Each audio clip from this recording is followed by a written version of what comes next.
Hello, everyone. Tim here and ready for another stream. And I think this is going to be a pretty good one.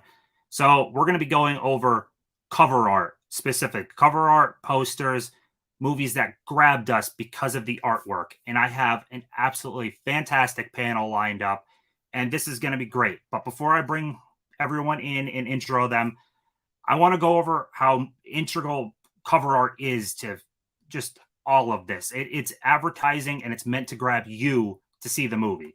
So, right here, if let me get this more in front. So, 2012 and 7, without cover art, it's just nothing. You have no idea what you're looking at. Cover art means so much to get you to see the movie. It's meant to have 2012 stick out on a shelf above everything else and get you to see this pretty crummy movie. Or cover art's meant to sell you on 7, which is amazing, but without cover art, you got nothing. So it matters a ton. We buy movies because of cover art pretty often. But why don't we bring in our very first guest, which has an awesome channel. It's Movies with Ryon. Bring him in right now. Hey, Ryan. Hello, how's it going? Going good.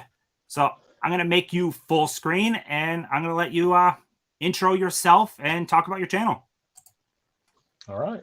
Well, I'm, of course, Ryan from Movies with Ryan. I do a weekly video on Wednesdays and a bi-weekly Sunday video update on my collection. And I'm active on Instagram, also under Movies with Ryan. And that's pretty much it. All righty. Yeah, if you guys aren't subscribed to Ryan, definitely check him out. He has a fantastic selection of steel books, great taste in Asian cinema, especially. Just awesome guy. So definitely check him out. Next up, we're going to bring in Huck, who is a heck of a personality. So we're going to bring him in to intro himself. How you doing, Huck? I am doing great, guys. Thanks for having me here. I am Huck from Huck's Pop Culture Cafe. I started my channel. I just had my 1-year anniversary back in January, so I'm very excited about that. And I go out and I do, in fact, I did a Blu-ray hunt today that was kind of hilarious. If you get a chance to see that.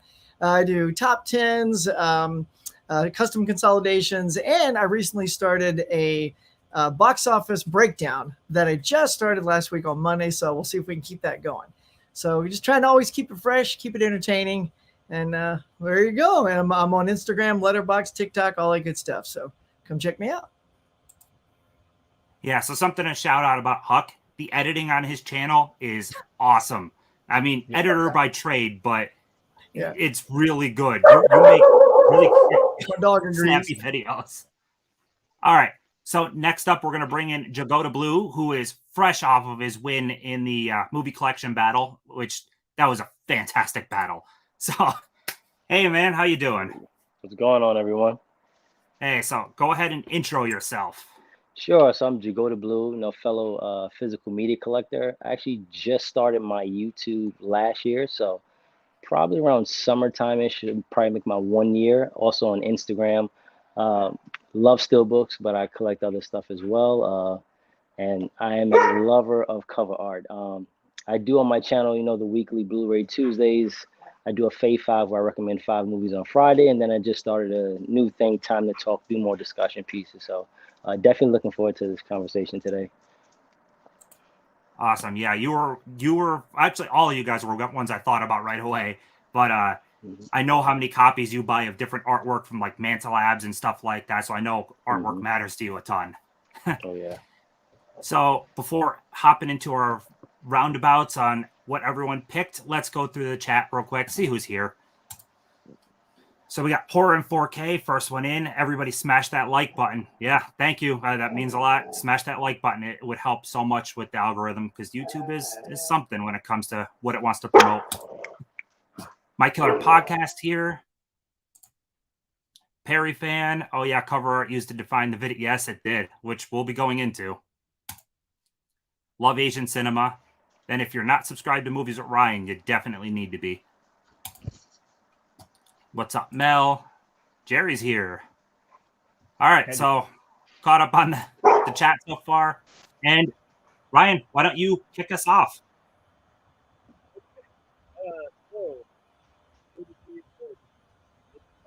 Your volume. Can you hear me now? Tell you what, let's do this.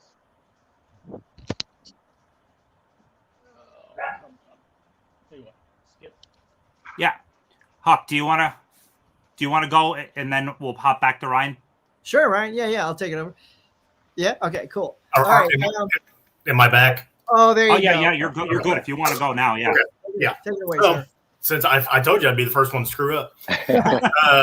So 42 years old, thinking back 35 years ago was rough. And I don't do a whole lot of horror. And a lot of the titles I remember from back in the day were horror covers. And, they'd always draw you in. There's always, the driller killer or some bloody head or, Halloween and all that. Right. But again, couldn't remember them, but I do have an honorable mention, and I want to throw this here because I have not watched this movie yet, but this is in the Criterion Collection. I've looked over it several times, and this cover just always drew me in. And that's Mishima. Oh, my gosh. Yeah. Life in 4 Chapters. I mean, how can you not notice this thing? It's golds, it's holographic. Can't wait to watch it. Can you full frame that, Tim? Can you full frame that real quick? Oh, yeah. Let me full frame that. Put it back up, Ryan. Let's see it again. Dang. So, yeah. It's awesome. Yeah, Nice. it's amazing. That would have made me buy it too. Yeah, I of course, go to Barnes and Nobles, looked at it. I kept seeing it, and then I finally read the synopsis of it. It seems like a very, very interesting story, so I went ahead and picked it up. But my first pick's probably going to be a little bland. But this came out in May of 1990, and if anybody remembers 1990, that August we went to war in the desert for Desert Storm. So I was at the movie, or not the store, and seen this title. And of course, I seen the Apache attack helicopters. I seen Nicolas Cage. I knew we were at war at the time. I was like, I've got to check this movie out. It immediately drew me in. And this is actually one of the most rented movies that I had back in the day. I rented this thing all the time. Of course, this is the Kino release, and I couldn't tell you if this movie's still good. I haven't watched it since I bought it. So, but definitely drew me in. We're at a time of war, seeing this, I was like, gotta get it. So I just watched that for the first time only last year. I actually blind bought it also from Kino sale. I loved the heck. It was fun. It was Top Gun with helicopters. It was fun. That was the other reason that drew me to, because Top Gun was 86, 87. This is just a couple years later. It's like, okay, it's got helicopters in it. It looks cool. So definitely drew me right in. Yeah, that's an awesome choice. All right. Huck, you want to take the show here? All right. So let me tell you the power of covers. So my first job I actually worked at a movie theater. So go figure, right? And that lasted for 2 summers. And then after that, I got employed at a video store. It wasn't Blockbuster, but it was like a good mom and pop store, right? Like they go, and I was in charge of literally recommending movies. And I was like 21 years old, so I must have known my stuff. And it's all about those covers, and I would go shopping at like the Hollywood video. I mean, there's also Blockbuster, and the beauty of it is the aisles and aisles of covers. And certainly the late 80s and 90s, it's all about straight to video movies. Like that was a big market, I was in one of those. Steel Frontier, y'all. And and that cover, it didn't get you to pull it off of that rack, and that's the great thing is they would put them face forward so you could see those suckers. And yes, horror, I wrote these down because these are things I remember seeing when I'd be walking down. You'd see like The Toxic Avenger, Surf Nazis Must Die, all the Kung Fu movies, Cannibal Women in the Avocado Jungle of Death, Beach Babes from Beyond. I mean, these things were classic freaking covers. I loved them. But for me, a lot of attraction was like the Kung Fu movies, right? American Ninja with Michael Dudikoff and the Octagon with Chuck Norris. That I rented those based on the covers. So because of my love for Kung Fu based on those covers, here's a blind buy I did, which is also a Criterion. And that is this Jackie Chan double feature here. And it is Police Story and Police Story 2. And I mean, just look at that boss sucker, man. He's pushing through that glass. Wow. I mean, and Jackie Chan is hands down, he's my favorite martial artist. This guy does his stunts for real. There's no quick cuts. There's no stuntmen. I mean, when you watch him do his thing, you just love. It's like, to me, it's choreography. It's like a dance. And that's why when he came on board, stuff like, Rush Hour and Nights. What is it? Shanghai Nights and Shanghai Noon. He brought his team to shoot those scenes. He goes, because I'm not letting no American like mess up my choreography. And that's what I miss in American movies is when they start fighting, they get all the close-ups. And you're like, I can't see what's going on. Jackie says, put the camera here and watch what we can do. Yeah. So, when I saw this, I was like, hell yeah. So I love this. These are both fantastic films. I hadn't seen either one, and I didn't watch the trailers. So that was go ahead, Ryan. I was going to say, Police Story is what actually introduced me to Jackie Chan in 80, I think it came out in 86 or 85, somewhere around there. And that was like one of the first Jackie Chan things I seen, and I loved it. And of course, he doesn't like American action movies because they do so many cuts to make it look like people get hit, where he's like, no, I'm going to actually hit somebody. So, of course, he has his own stunt crew and all that, and his movies are fantastic. Amen. Yeah. I got to pick that up. The only copy that was there last sale had a spider wrap on it. Oh, so, of course, it was. Yeah, I don't know what it is with Barnes & Noble and those spider wraps. Those things are a sin. It's funny what they cherry pick gets those spider wraps. It's like, okay, let's see. I bet you Jackie Chan lovers would be thieves, so we'll wrap them. Actually, I think we're probably the classiest people that are going to come in there and buy your movie, so unwrap them. That's an awesome choice, though. So yes, Jagoda, you want to go now? Yeah. So I have. For me, it's kind of an unusual pick because I would say prior to last year, I didn't watch that much horror. I watched like the basic, slashers and some other ones like 13 Ghosts and stuff. So I believe I bought this actual steelbook from Zavi. And strictly, just off of artwork, I never heard of it. I didn't watch a trailer. And from the cover, you can't really tell what the movie was. And when I watched it, it is a 2008 Swedish romantic horror film. It's actually pretty good, but that is Let the Right One In. So it's unopened, unfortunately, but let me see. Let me take the thing because I know sometimes it can glare if I can get it out. But popular movie, apparently. I don't know if you guys ever seen it. Just recently watched it. As soon as I saw the artwork, it's something that just was like, this seems to be like a crazy terror movie, but actually when you look at it, it's a vampire movie, but it's a vampire movie dealing with 12-year-olds. So it's a little different than what we traditionally would get in cinema. So I actually enjoyed it, At first it was a little different. The pace is a bit slow, but overall, pretty decent and different movie. But yeah, the artwork, like I say, I bought it online, so it had to get me. That artwork is killer, man. Yeah. Now you're going to make me want to go buy that. Yeah, no, it's on super eBay. Nice. Yeah. The American remake, not as good, though. Yeah. Let Me In. Yeah. So, Tim, what you got, my man? Yeah, I'm going to be, it's another horror choice, but so back in the days of Blockbuster, I didn't have any of the other rental stores. I went to Blockbuster. It's what I had literally right down the street. I skipped school to go to Blockbuster constantly. I don't recommend that for any kids, but one that stuck out to me that I enjoyed the heck out of. It has a Blu-ray, but it's I think it's in another region. But Rogue, this is badass artwork. Go full screen. That is awesome. I am all about alligator and crocodile type movies. This is a really, really cool one. Like, it shocked me how good it is. It's got Sam Worthington, which is whatever. He's fine sometimes. But Rhoda Mitchell, Michael Vartan.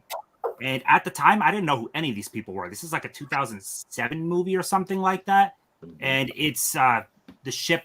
They're a little cruise ship. Not cruise ship, but like a little boating adventure, I guess, crashes onto this little tiny island, and the tide is rising, and this alligator or crocodile, whichever one it is, I can never tell the difference between them, but it wants to eat them, and it's a big motherfucker.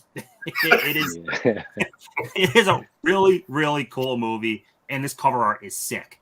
So I definitely need to get the Blu-ray at some point for this. I think it's in another region. Any of you guys see that one before? No. If you like alligators and crocodiles, check it out. It's really cool. Sam Worthington is not. I just saw Crawl. Speaking of alligator Crawl, movies, have you seen yeah. Crawl? That Crawl's thing's a cool. claustrophobic nightmare. That was a good one, yeah. God, I hate claustrophobic. And I was like when people have to go up to the water and it's right to the top, I'm like, oh my God, don't die. Yeah, I enjoyed that one. Yeah, it was Yeah, good. Crawl was really good. And Lake Placid is like it's hard to call it a classic, but it is kind of in that subgenre. Lake Placid's awesome. I mean, yeah, Betty White in there. Betty White. Yeah. And I believe watching my kids' cartoons, alligators are round nosed and crocodiles are pointy nosed. So whichever one that is, it looked like a pointy nosed guy. Well, let me see. There. Yeah. That looks like a croc. Yeah. Yeah, I can never. Either way, it wants to eat people, and it's awesome. That's right. Yeah. All right, so we'll make a run through the comments, and then we'll go on to the next choice. We all know Ghostbusters Afterlife has the best 4K. Oh yeah, that 4K cover art. It's terrible. It's so bad. I don't know what they were thinking with that. Cover art, great subject. Yeah, thanks. It is why a lot of us collect it. It makes us buy the movies multiple times over. What's up in the chat? Let's see. Hey, Tim and crew, love the topic of discussion tonight. Just bought Nightmare Beach solely because of killer artwork. Yeah, I probably have like 100 plus movies in the collection at least that were just based off artwork. Love you, Huck. Yeah, well, there's a butt coming. Kino does a great job. Yes, they do. They really do. How you doing, Matt? Love Jackie Chan. Absolutely. Oh, there it is. But Bruce Lee's better. I get it. Bruce Lee's the OG, you know? But look, Bruce Lee only did 4 movies. Jackie Chan's done so much more. It's okay. We can love who we love. That's the beauty of it. I actually just ordered an awesome Bruce Lee screen print. I actually sent a link to Ryan. It was like a couple of days that was up, but it's a bottleneck one. It's freaking fantastic. I can't wait till that comes in. I'd like to know where you find out all these collectibles are at, because you send me links. I'm like, where do you find out about it? I follow. I'm like heavily into that alternative screen print community. So Mondo, Bottleneck, Gray Matter, all that stuff. So yeah, I'm heavy into that stuff. I spend a lot on that. I spend a lot with all my hobbies. It's still good for the pocketbook. Yeah. No, especially Jackie Chan, one of my favorites. So The VHS days, Don't Go Into the Woods, also Company of Wolves. Didn't see those, but I imagine VHS days had, oh my God, amazing artwork. Love some great cover art. It's how it draws you in. Yep. Vampire flick. It was remade in America. Yeah, talking about Let the Right One In. Damn good Dakota holding back the heat. Best Buy also one of those that use the spider wrap. Yeah, hate it. I remember being sold on horror B movie covers in my local Blockbuster. Yeah, that's literally the entire purpose of cover art, is to sell you to watch their movie. That's all it exists for. Yeah. Huck, what movie were you in? Yeah, it's a Mad Max type movie called Steel Frontier.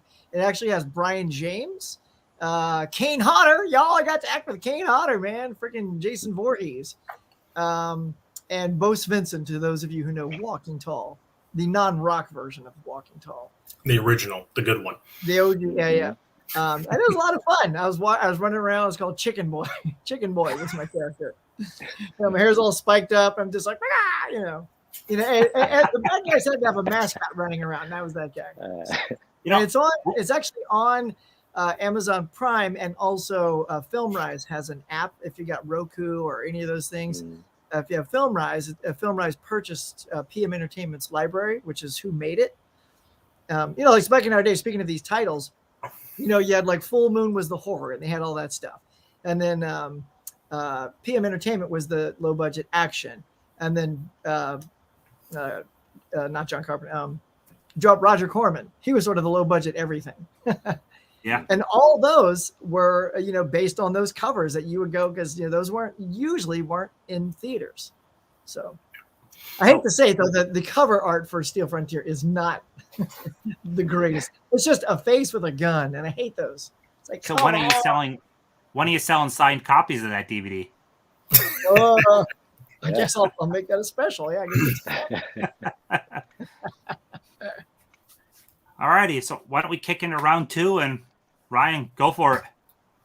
All right. Next movie came out in 1998. And again, I really don't do a whole lot of horror.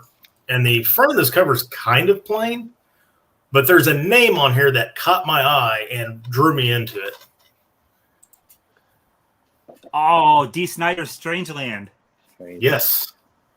So I've got a brother that's 10 years older than me. So I grew up listening to Twisted Sister because that was like one of his favorite hair metal bands. And I seen that name. I was like, man, I know that name. So I immediately picked this movie up. And this movie is scary good. Yeah. Like D. Snyder is a monster in this. If you've never seen it, I highly recommend Strangeland. Needs a Blu-ray release. Come on, Scream Factory. That is a deep cut, and that's awesome. That's also from the Blockbuster days for me. I rented that. That's an awesome movie. Yeah, a buddy of mine actually worked at a movie store, and I went in there and I seen it. I was like, man, is this any good? He's like, yeah. I was like, you don't even know what the heck I even showed you, do you? He's like, no. But, you see D. Snyder's name, and, you immediately recognize that. So it's like, okay, so what is this? And, I mean, early days of the internet, he's Captain Howdy, and it's creepy as hell.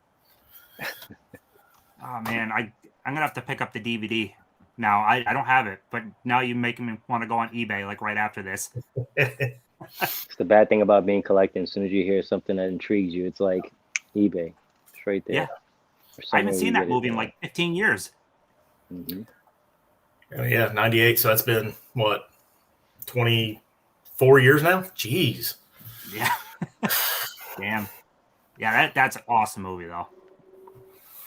Well, all right, Huck, take it away. All right. So my next film. So I'm not I love horror, but what the horror that tends to be in my collection are movies that I did see and probably saw the trailers for it and stuff like that. So a lot of the covers I'm going to show tonight are of different genre, and this next one is in the comedy genre. And growing up, a big thing was midnight movies. Do you guys have midnight movies? Right? Did you guys have midnight movies where you're at? Like you'd have to know. It's like obviously the biggest midnight movie of all time is Rocky Horror Picture Show, right? Yeah, everyone knows that. And I got to go to see that with they have performers and people throwing toast and rice. And all. I mean, what an experience that is. So when we would go to the theater, we had a 11 plex or 12 plex, and when the midnight movies were coming, they have the midnight posters up. And what young Huck wouldn't love me a little Kentucky Fried Movie, y'all. Yeah, come on now. Kentucky Fried Movie, like even signed it by John Landis. He had a little signing, and I went and I had everything I had with John Landis, Blues Brothers, this, Coming to America. I had to sign them all. But it's written by the Abrams and Zucker brothers. Just every little teen boy's like dream, and it had like a Bruce Lee spoof in the movie. It was like a bunch of vignettes. It wasn't just one bit. So it's like, just a bunch of comedy vignettes. And I was like, oh, that looks hilarious. I'm not sure this is 100% like the poster that was in the theater, but I do know I went to the theater to see Kentucky Fried Movie because it sounded outrageous, sounded hilarious, and it was.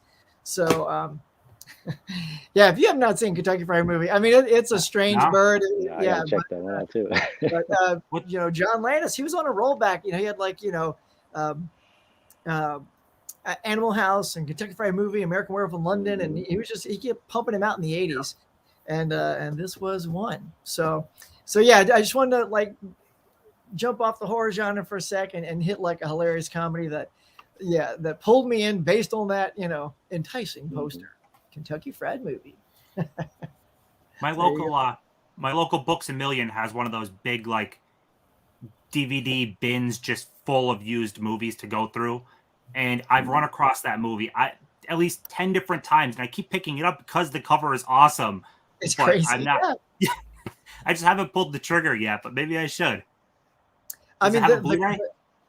Yes, it does. I think it's in one of my cards. In fact, I should see it's part of the 2-for-1 sale or buy 2 get 1 free. But yeah, and if anything, just the Bruce Lee segment alone, it's like the biggest one of a movie. Like they're all of different lengths. Some are like super short, they're like a couple of seconds. And do you remember Big Jim? Anybody seen the movie here? Anybody seen it? No, I haven't seen it. I may have seen it back in the day, but I don't remember anything about it. Oh, so if I went Big Jim Slade, then doesn't mean anything. No. Okay. Well, I'll just say if you haven't seen it, wait for Big Jim Slade. It's hilarious. That's awesome cover art, though. Yeah. All right, Jagoda, take it away. All right, so I'm actually gonna go with a probably more recent title, but this movie I knew nothing about. I didn't hear great things about it, and strictly off of art, and that was the Tom Holland Chaos Walking. This just made me, without a question, buy this steelbook.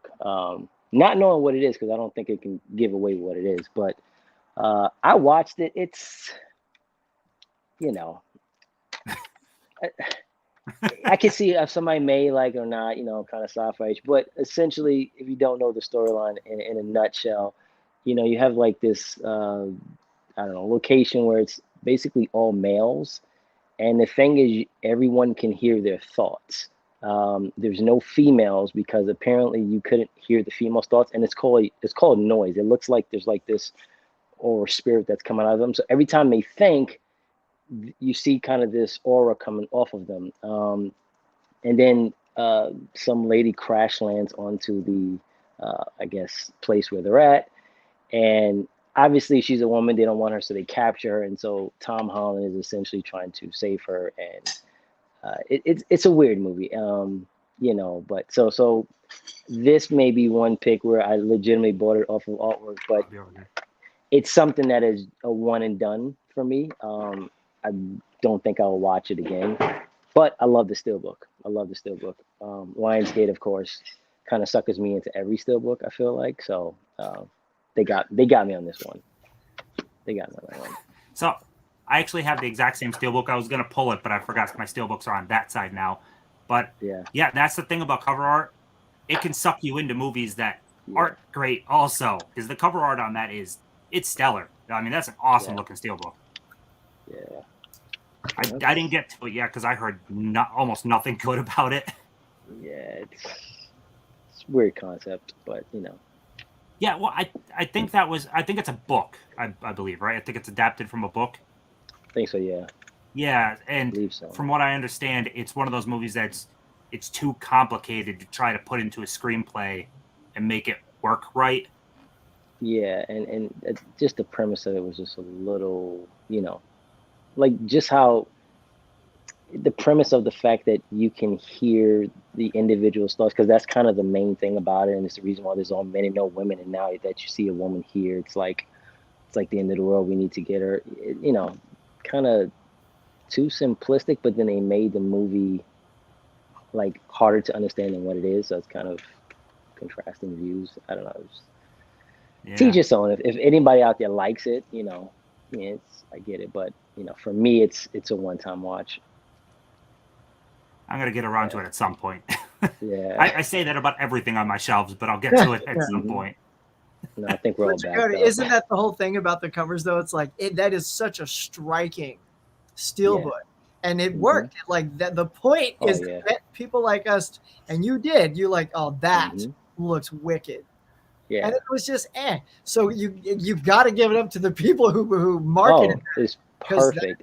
You bought it, and they're like, yes. And it's crazy because it's like, you know, there's some artwork where you see it and you can kind of guess what the movie's about, but you still like the artwork, so it kind of double hit. Maybe you see a character that you know, I mean, an actor or actress that you like on top of good artwork, so it's like a double whammy. We're gonna go and watch it, but you look at a cover like that, you just have absolutely no idea what it is. It just looks good. You got Tom Holland.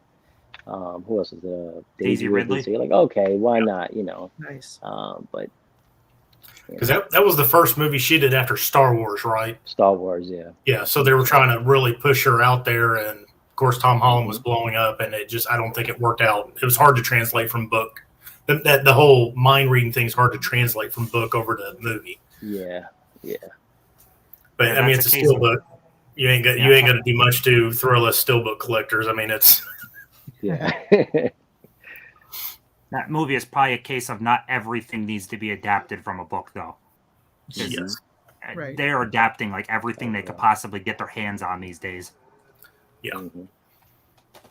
So, We'll dive into my next choice now, which it's hard to not talk about Criterion. Ryan already did talk about Criterion.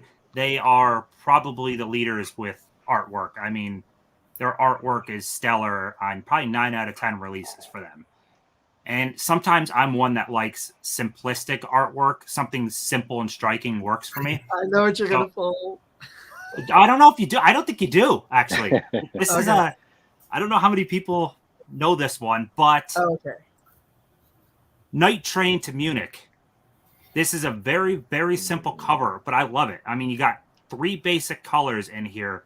It's very simple, but it worked for me. I picked this up blind buy, knowing absolutely nothing about this. I was in Barnes & Nobles just shopping around during the sale, picked it up, told myself I'll eventually get to it. I did get to it, and I enjoyed the hell out of this. This is a very, very good World War II movie. It's a World War II movie before we were involved, which there's not as many before America was involved. Like the United States is kind of when World War II movies really kicked off. And this is from the UK.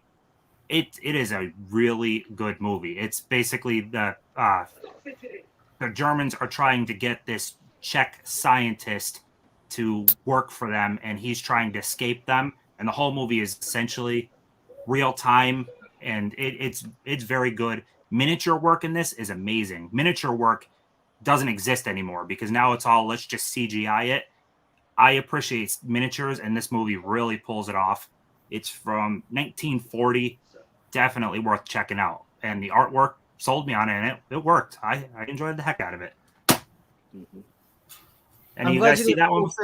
I'm glad you didn't. No, I pull haven't seen them. I think I had that one. No, I seen that on a list. I don't remember if it was one of us, a YouTuber, an Instagram, or if I just seen it on some YouTube. But they were talking about war movies from other country perspectives that not U.S.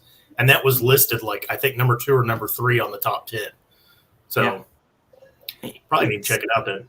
It's refreshing to get other perspective because I mean, essentially, I'd say 90% of World War II movies are the United States and from our perspective. Mhm. There is not that much from outside of it, and especially made before we were even involved. I mean, 1940, there's not a whole lot of World War II movies from that time period, really. Mhm. It is very good, definitely worth checking out. I was going to say Schindler's List, Boy in the Striped Pajamas are about the only 2 that I can really think of off the top of my head. Amazing movies. Very good.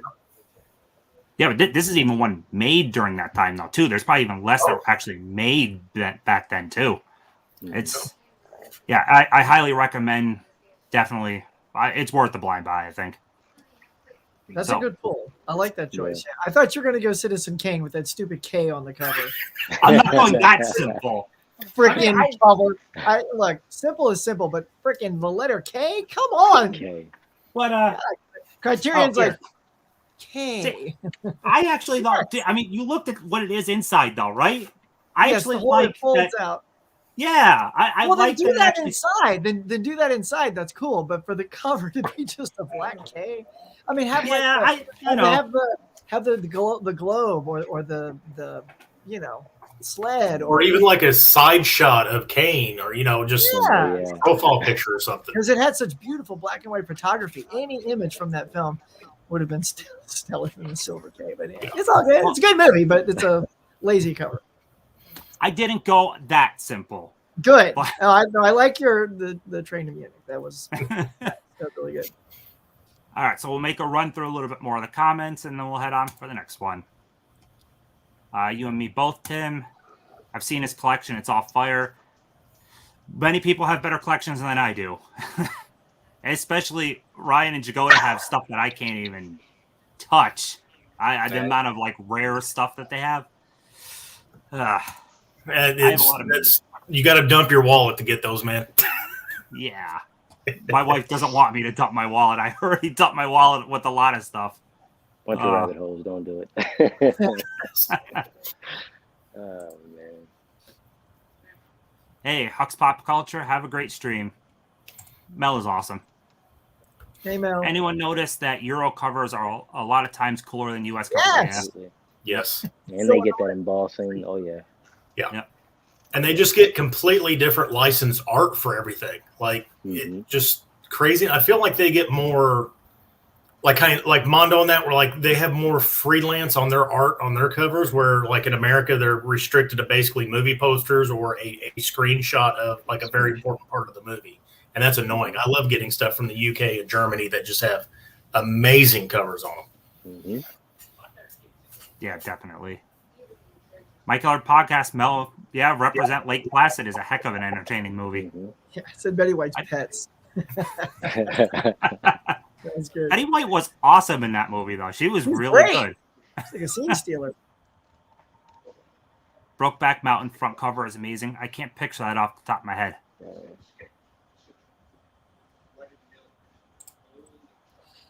Tim, you have a lot of nice movie posters. Thanks. That's another thing I spend a lot of money on. I really enjoy movie posters. Yeah, those posters are nice. Do you prefer having optional cover art or reversible? I love reversible art. Yeah, same. I love with Scream Factory put the original artwork behind and then their new commissioned artwork. I love that. I love it Give too. people a choice. Yeah, because then if you don't like the new commission art, you're like, oh God, where's the poster? See, that's another thing too, is especially like I'll just use James Bond as an example. James Bond had some amazing posters back in the day. You know, they were all, you know, indicative of that film. And then when they came out on DVD or Blu-ray, it's just like James Bond's face and the title of the movie, or an image from the movie and the title. It's like, where's that great poster? Like, so that's why I'm so happy that they give you the reversible of the poster that it came out with, that you love, that's, you know, That's what I like about the Arrow releases, because almost every Arrow release, their regular editions have reversible art, so you can either pick the poster or whatever their commissioned art is, and love it. Mm-hmm. With the Bond one, I noticed they do this with a lot of franchises that have a lot of movies, but they'll try to make everything look exactly the same across the board. So if you don't like that design, you get that across all 20-some movies, and it's just boring. Yeah, Star Wars did that when they went back and they all match all the way across. Yeah. Frontier Rocks. Oh, well, thanks, Kitten Paws. I need that signed copy, man. Just trying to see if it was laying around nearby, but I'm sure it's out of reach. I think they meant Trauma, the Trauma movies, not Trauma. That was a big Trauma name puts too. out some really cool covers. And Full Moon. Yeah, those are great covers.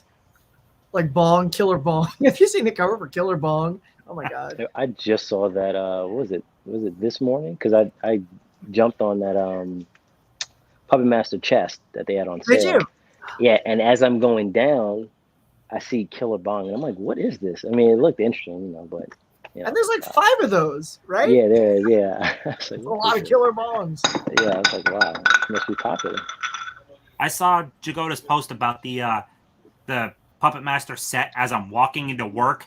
And I'm like, I'm telling him, like, you're going to make me spend my money that I'm earning for the day to buy this damn set. And I've been looking for that for so long. And I woke up this morning and actually saw posting on Instagram. It's like 50% off. You know, usually when something says 50%, it's like maybe selected titles. Yeah. They said 50% off of everything. So the first thing I went to was see with the 2-line chest. And I was like, oh, wow, they really meant that. Yeah. That's a great price. $125 for that? Yeah. Is that the which one did you get? It's the chest that opens. Yeah. I just went to. We had a convention. It was sort of like a scaled down Comic-Con here in LA, and Full Moon had a booth, and they had that on display, and they had the Bong chest on display. I'm like, those. Good. You got the best deal though. Even their person, they weren't that low. So. Yeah, it's amazing. I can't wait to get it, man. I cannot wait. Nice. So Side Hustle points out something. Those cheap Walmart titles have good cover art. Been suckered in. They do. Those little straight to Walmart ones, they'll have really cool art. And the movie is trash. That's why DVD sales are still outpacing everything, because they're sucking us in with those cover arts. Oh my gosh. Yeah, I've been suckered on a couple of them. I have one called Slacks about killer jeans. Oh, I saw that. Yeah. Oh, wow. It's cool cover art. You know what it's about? Oh my God. Rubber. Killer tire. Slacks. That's great. Stay away from Captain Howdy. Such a good movie. Hey Jerry, how you doing? There, I want a signed DVD from Huck. There it is. I'm gonna have to open up a merch. All you'll sell is just Steel It's Frontier just Steel signed. Frontier. Actually, I'm Chaos gonna try Rising, this. beautiful cover. Lionsgate are killing it with their art. Yeah, Lionsgate. Number Oh my one God. right now, I would say. From like the Yeah. domestic retail, it's kind of And And the price, you can't beat it.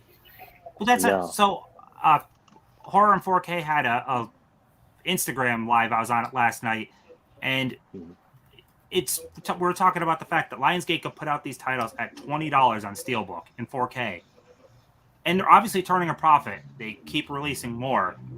Where the heck is this $34.99 and higher price coming from then? Like, yeah. why are we paying $30 on a catalog Steelbook if 20 can work for damn nice Steelbooks? And we're getting interior artwork, slip cover, everything. Like I don't know if I can't remember the last week Lionsgate release. Like they've been just consistently knocking out the park. I don't know if you guys got the Austin Powers, but that was $15 when it came out. I know it's not 4K, but still, it's a Steelbook for $15, and it was beautiful and hilarious. Oh, the Wayne's World. Yeah. Yeah. Yeah, the orange one, it's got all the quotes on it. I'm like, yeah, man, I'm all in. It was funny. I would like slipcovers to have different artwork from. That's always been kind of a pet peeve of mine. Like we're already getting that artwork on the case. I would love something different on the slip. Mm-hmm. It's okay. Go to You Can Stay. It's hot garbage. You know.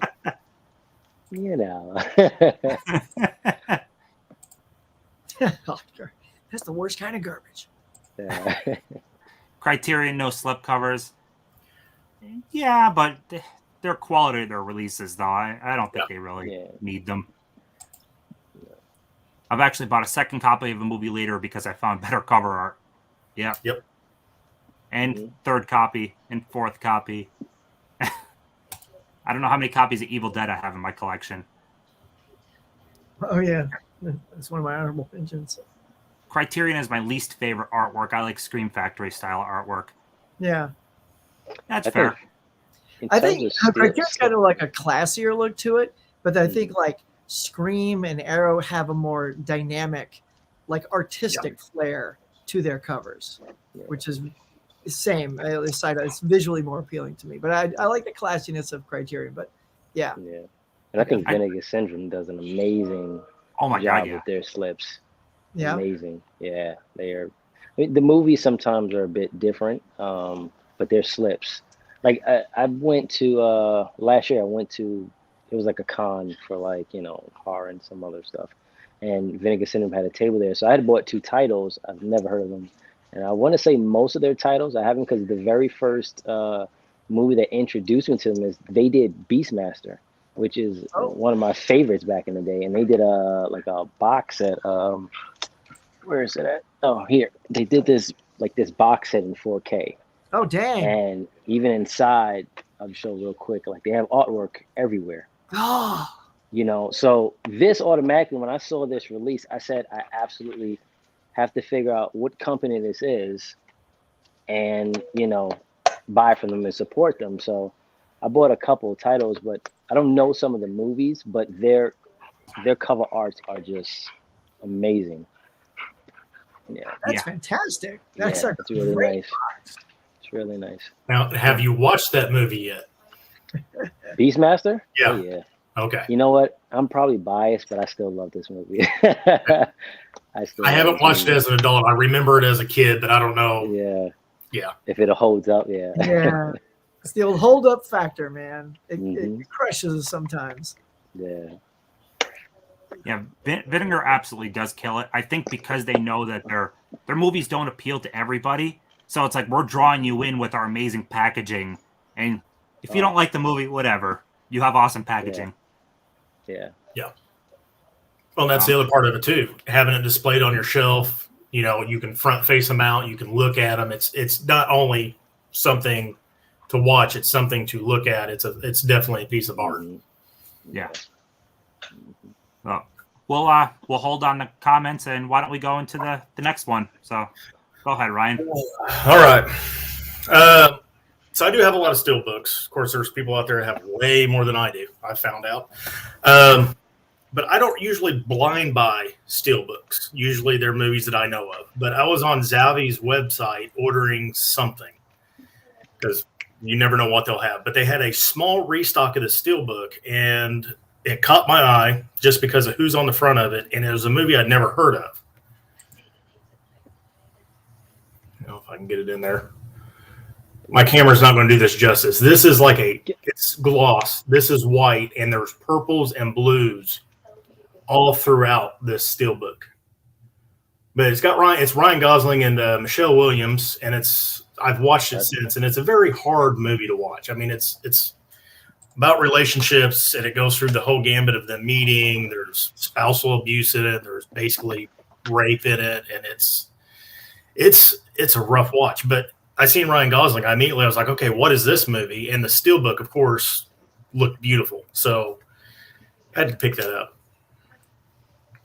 That's a cool one because that was actually filmed actually a good chunk in my area. Yeah, I think the director also did A Place Beyond the Pines, maybe, which is also another kind of rough movie to watch. Yeah, I like Place Beyond the Pines a little bit more. I think Blue Valentine, I saw it a couple of years down the road after people kept hyping it up to be like one of the saddest movies. And it's impactful, but yeah. I guess maybe I went in thinking it was going to be like incredibly sad. I thought it would be more, a 50-50. They both are contributing to it, but like I found him to be much more of the problem. Yeah, it was like 90-10, but really though, how the story they lead up with them meeting and the little things he does and all that, like it's very romantic. And then you get into it, it's like, man, he's an ass. Yeah. Yeah. He torpedoed that marriage, and it's just, I don't know.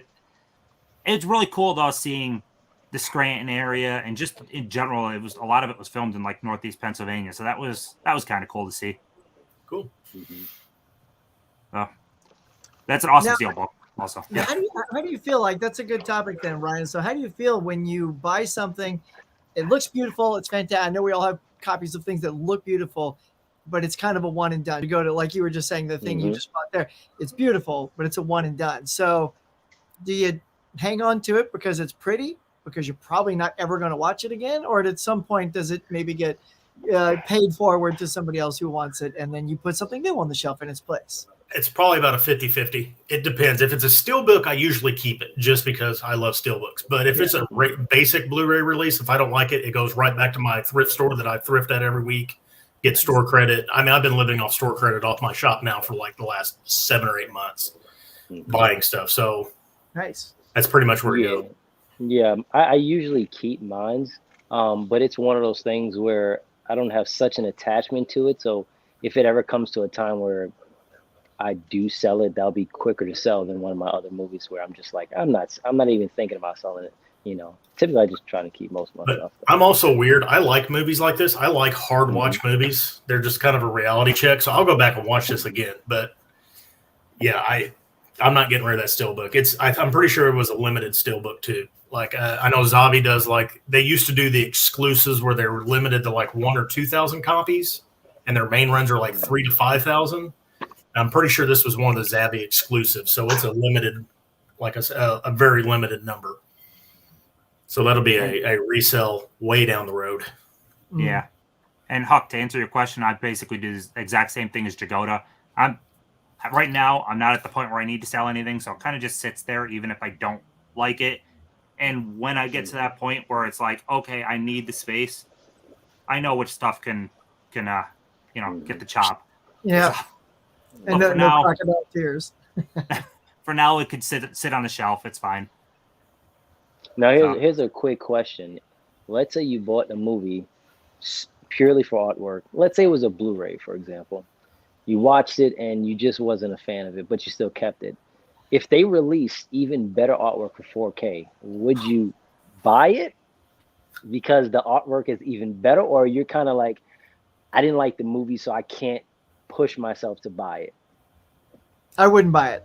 I don't play that. I don't play that. I don't buy something because it's pretty, especially if it's $25. I don't because mostly those pretties are going to sit, like this on your shelf. Like, so I don't need an upgraded version of something I don't like. I don't think I could either, just because if I already at that point I already know I don't like it.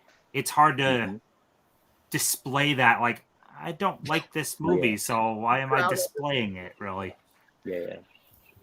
Yeah, and sometimes too, though, on your first watch of something, you may not like it. You may not be in the mood, and it just doesn't hit you right, or it's just not what you thought. So you have this predisposed thought already going in, and that ruins the movie for you.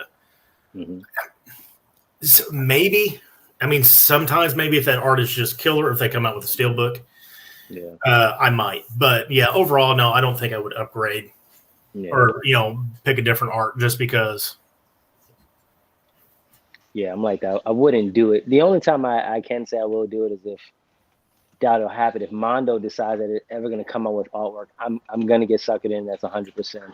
Just because I'm trying to get all the Mondos. But other than that, if I don't like it, and I'm not a heavy critic, so if I really don't like something or it's just not my taste, then I can't really add it, to the collection again.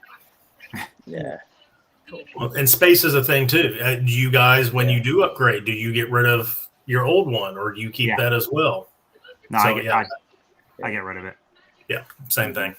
Unless it has something exclusive to that version, or some, like I've got a couple double steelbooks, like with the new 4Ks coming out. Like I've got doubles of the standard, like Requiem for a Dream. I have both the standard Blu-ray steelbook, and now I have the 4K. I'm not getting rid of the standard Blu-ray, because I think it looks really good too. Yeah. Steelbook wise, I have 2 and 3 copies of movies, and I'm gonna keep the 2 or 3 copies. But otherwise, if I have a standard 4K and then the steelbook comes out, standard 4K, it's getting the chop. It's going. Trade it in or give it to somebody. I just sent out some movies today to people that I'd rather give them to people than just have them sit there. I don't need a second copy of the same movie. Yeah. Well, so sometimes what I'll do is consolidate them. So if even if it's like a DVD, say the DVD was loaded with stuff and the Blu-ray came out and it's got nothing, but maybe a trailer. I have flipper cases, like Blu-ray cases that have 3 or 4 in it. And I will take those discs out, put them in there, and then even like trim the DVD and slip it in so it's a reversible cover art. And then so it's all in one nice, tasty little morsel. And it takes up only one space on the shelf. Yeah, I have done that with some of my steelbooks. I've swapped out single trays for double trays in them, and then I'll put the 4K and the Blu-ray in them. I've done that for 2 or 3 of them. And then I've never thought about doing that from the like a 4K Blu-ray upgrade or anything like that. Smart idea. I have about like 10, 15 of those on my channel. That's what I started out doing, was those kind of things, because I hadn't seen anybody doing that. I did one for Flash Gordon. People went crazy. Anyway, I'll jump on my next one here if you want. All right. All right, so so here's one. Went on one of my hunts, right? Just hoping to find something. This was I went on a 4-store Big Lots run. 4 stores. And I'm like, I gotta find something in 4 stores, right? And it wasn't as easy as it sounds until I hit the 3rd Big Lots, and I bought this based on the cover and the actor, and it is this one right here, "Kill Me 3 Times" with Simon Pegg. I was like, I'm all in. Like, if it's got Simon Pegg, I'm like, he's like, to me, there's a few goats out there. It's like Bruce Campbell, Simon Pegg, and Tim Curry. Those guys, like, I'll eat their stuff up. And, and I read the back of it. It's like, Simon Pegg fans, this is like a pleasure throughout, and like twisted, clever. I'm like, okay, and it wasn't that good. Like, it was okay. It had, and I'm saying this as an editor, it had editing issues. Like it's like, when back in the 70s, when people went to their car, they put the key in the car, they turned the car on, they backed up, and they drove it out, and you saw that whole thing. Nowadays, you just get in there, you turn it, and the car's like just gone. Like, you've got to pick up the pace. And they did that too many times for my taste. I'm like, let's go. Like, this film has the desire to be quick paced, and then sometimes it's not. Well, like, I don't know, it was almost like there was 2 editors on the show. Like, sometimes it's kick ass, it's really good. and then sometimes not. And it's one of those time floater movies. Like it starts with the end of the movie, and then it goes and shows you how it got there, which are fun, but those are when your editor has to kick ass, because if you lose your audience in that kind of gimmicky storytelling, then it's kind of a disaster for your film. So I think you just told me on not buying it. So yeah, I mean, it's just like I said, it was only $3. It was still a fun watch. Like I enjoyed it because I love Peg, and it wasn't terrible, but it's probably a one and done. Like it was. I'm glad I saw it. I just wished it was a little bit more. I never even heard of that one, to be honest. Me neither. I was like, what is this? But yeah, I mean, the actors are good. He's good, but yeah, it's missing that little spark that you want. Yeah. Also, a little bit of round of applause for mentioning Bruce Campbell. Yeah, right. If anybody's saying, I'm dying to see Black Friday. Is that any good? It looks hilarious. It's I think fine. you said the third act drops off, right? I didn't care for the end of the movie, but Bruce is great. I thought it was a relatively entertaining movie. I wouldn't spend too much on it though. It's a $10 title. So, all right. Somebody in the chat just asked, "Do you buy plastic steelbook protectors?" Yes. Yeah. Absolutely. I use Malco. Malco protectors. I use retro protection. That's everything. All my stuff. You know what? I don't know where he probably gets his stock from. They may be just his branded Malco protectors for all I know, but that's who I go through. I've Which gone ones through do all you those use? companies, man. I've used Malco. I've used Retro, and then I think the first company I used was Steelbook Central, which I think is a UK company at first, because they have steelbooks for like the one clicks and all that as well. So I kind of tried them out. But now there's a seller on eBay. Can't remember his name off the top, but I traditionally just kind of buy from him now. Just buy it like lots of 50. Yeah. The main thing is everyone that wants to get them, they cost about $1 each, roughly. Most places are about $1 each. Yeah. If you shop around, you can get them for about 50 to 75 cents a piece. It just depends on shipping cost. If you can get it for free shipping or if they charge you, it's usually what bumps it up.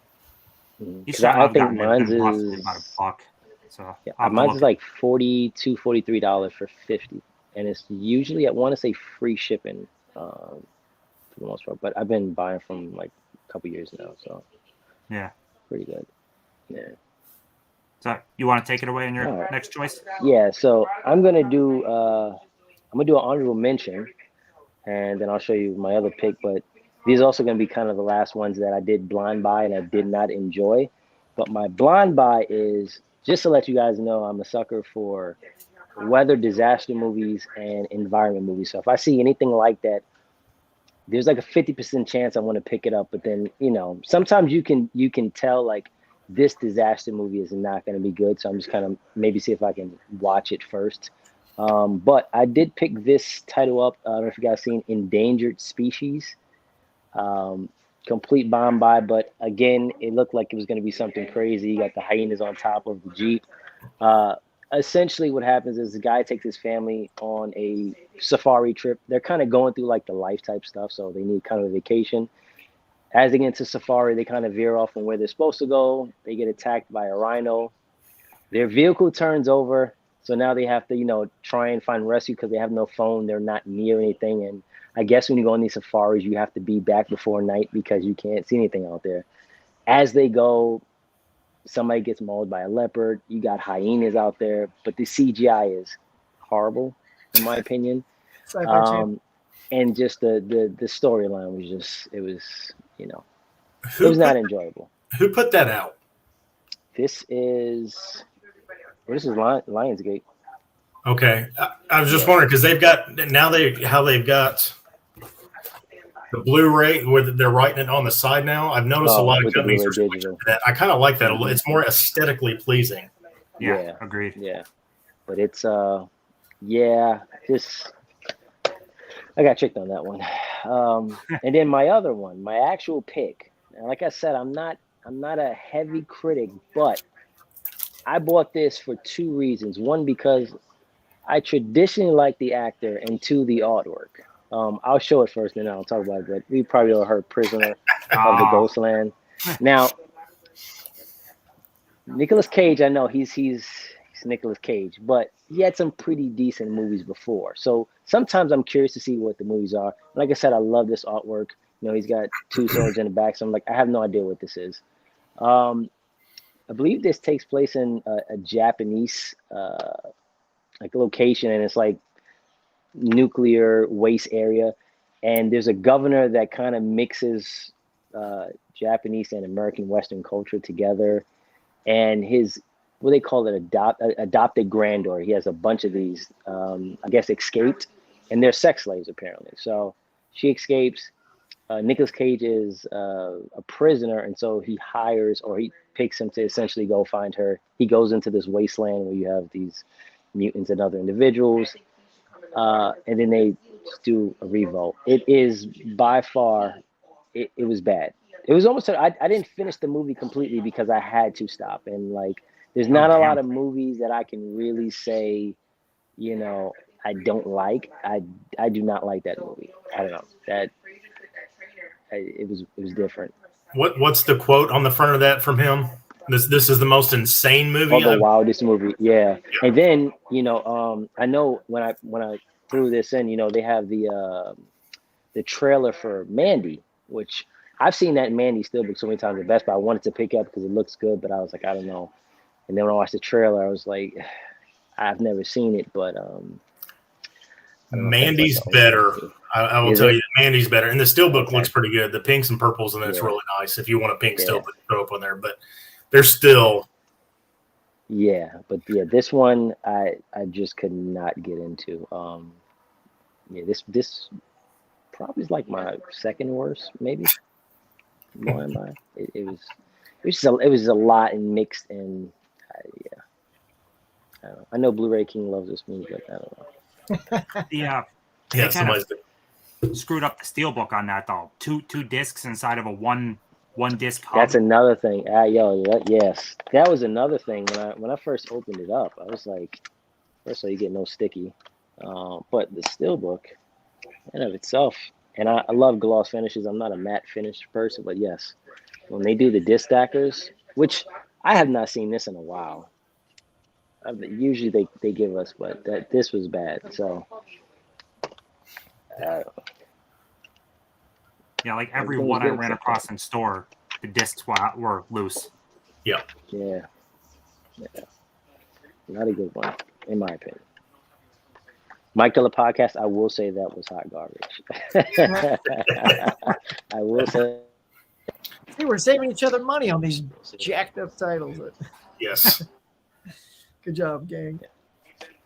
All right, Tim, you gonna? Yeah, we'll run across my next one, which I don't know who's seen this before, but in the days of like 2004, I think this came out, wandering the Walmart racks, and I ran across this movie with an awesome lenticular slip, and that is Dead and Buried. I'll go full screen. Dead and Breakfast? Or Dead, sorry, Dead and Breakfast. Yeah, Jesus. Dead and Breakfast, not Dead and Buried. You pulled the wrong title. Nice. Both. Yeah, no, I meant to pull this one. But yeah, there are a lot of dead movies. But this is a crazy movie it's a horror comedy with a lot of comedy. It's silly, slapstick silly. It's like a zombie movie. They're trapped in a bread and breakfast. It's silly. I don't know if I would say rush out to get this, but it's a fun time, and I would definitely get a Blu-ray if I had one. And like I said, look at that lenticular. That's nice. That's cool. Yeah, I'm a sucker for lenticular, and that I like that a lot. It's what is it? We got Dietrich Bader, Jeremy Sisto, Portia de Rossi. Like this is David Carradine, Jeffrey Dean Morgan. Yeah, I had to look it up real quick because I was like, I've never heard of it, and the first couple of casts they list on IMDb are not good, but then you get a little deeper into it. There's some known names. Yeah, it was a straight-to-video movie, and I think 04, right? Does it say, was it 04? Man, I done closed it out. Yeah. I want to say it was 04. That's what my gut says.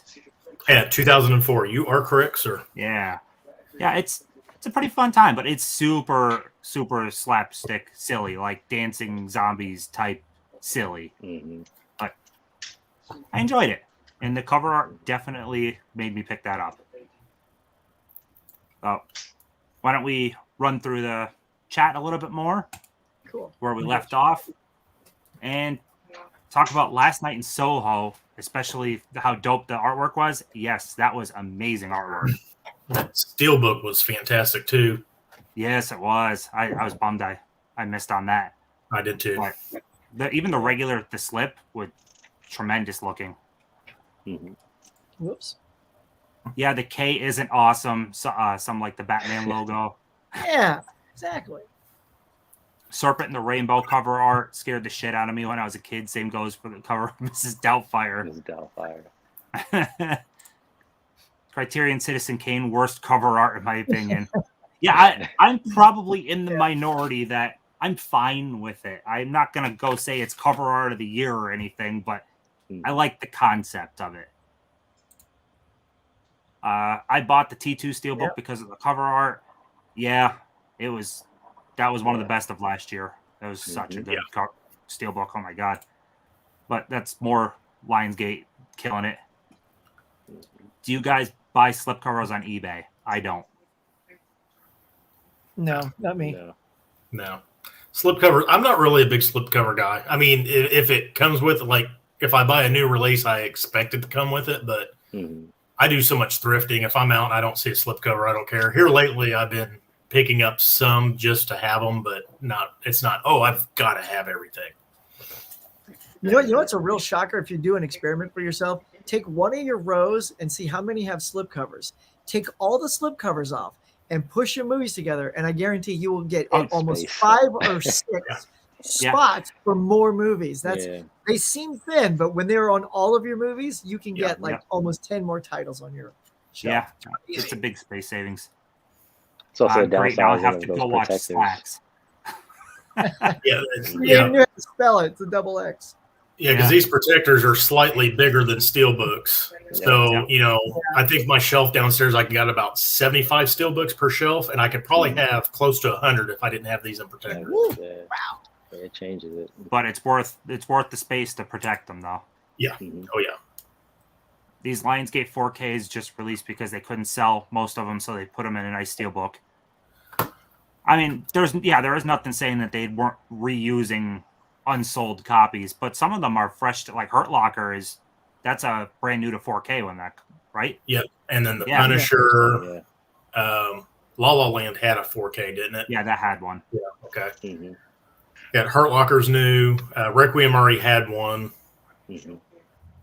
Forget what else came out this year already. There's been one right to go to one about every week. Yeah. Yeah, they're killing it. 88 Films has nice artwork. I need to get into them. I have none of their stuff. Trying to get that Anaconda set. Yeah, I was actually shopping on their site. Their prices aren't bad. I thought they were pretty fair. No, and they ship to America, and I'm pretty sure because I ordered a bunch of the Jackie Chan stuff that they had on there, and I mean fair price. And I'm pretty sure if you spend $50 or more, they do free international shipping. It's not tracked, but I mean, they're very, very good. I was tempted on ordering that the one Steelbook. Yeah, I picked that up a couple weeks ago. It's really nice. Yeah, I got the Arrow Battle Royale 4K box set. Yeah, that's a beautiful set. I saw him post that, and he showed it last night on his stream. Yeah, that's awesome. Yeah, I want it. Vinegar Syndrome is so spendy, even on their sale though. Yeah, I mean they're pricey, but they're quality. I should say their quality of their packaging. Their movies, that's up to you. But they released Dead Heat, and they're doing Drop Dead Fred, so they deserve credit for that. Do you guys buy physical media that you don't watch just for your collection only? If I have zero intention to ever watch it, I'm not buying it. No. Right. I mean, I get around to it like the first week, but no. Yeah. Everything I buy is half my collection I haven't watched. Maybe, I'd say probably about 56% of my collection I haven't even watched. And I'm up over 2,000 movies, so yeah, I'll get around to it. in my mind, I think down the road when me and my wife are retired, and we Exactly. could just sit there and I just think that's what we all think, right? yeah.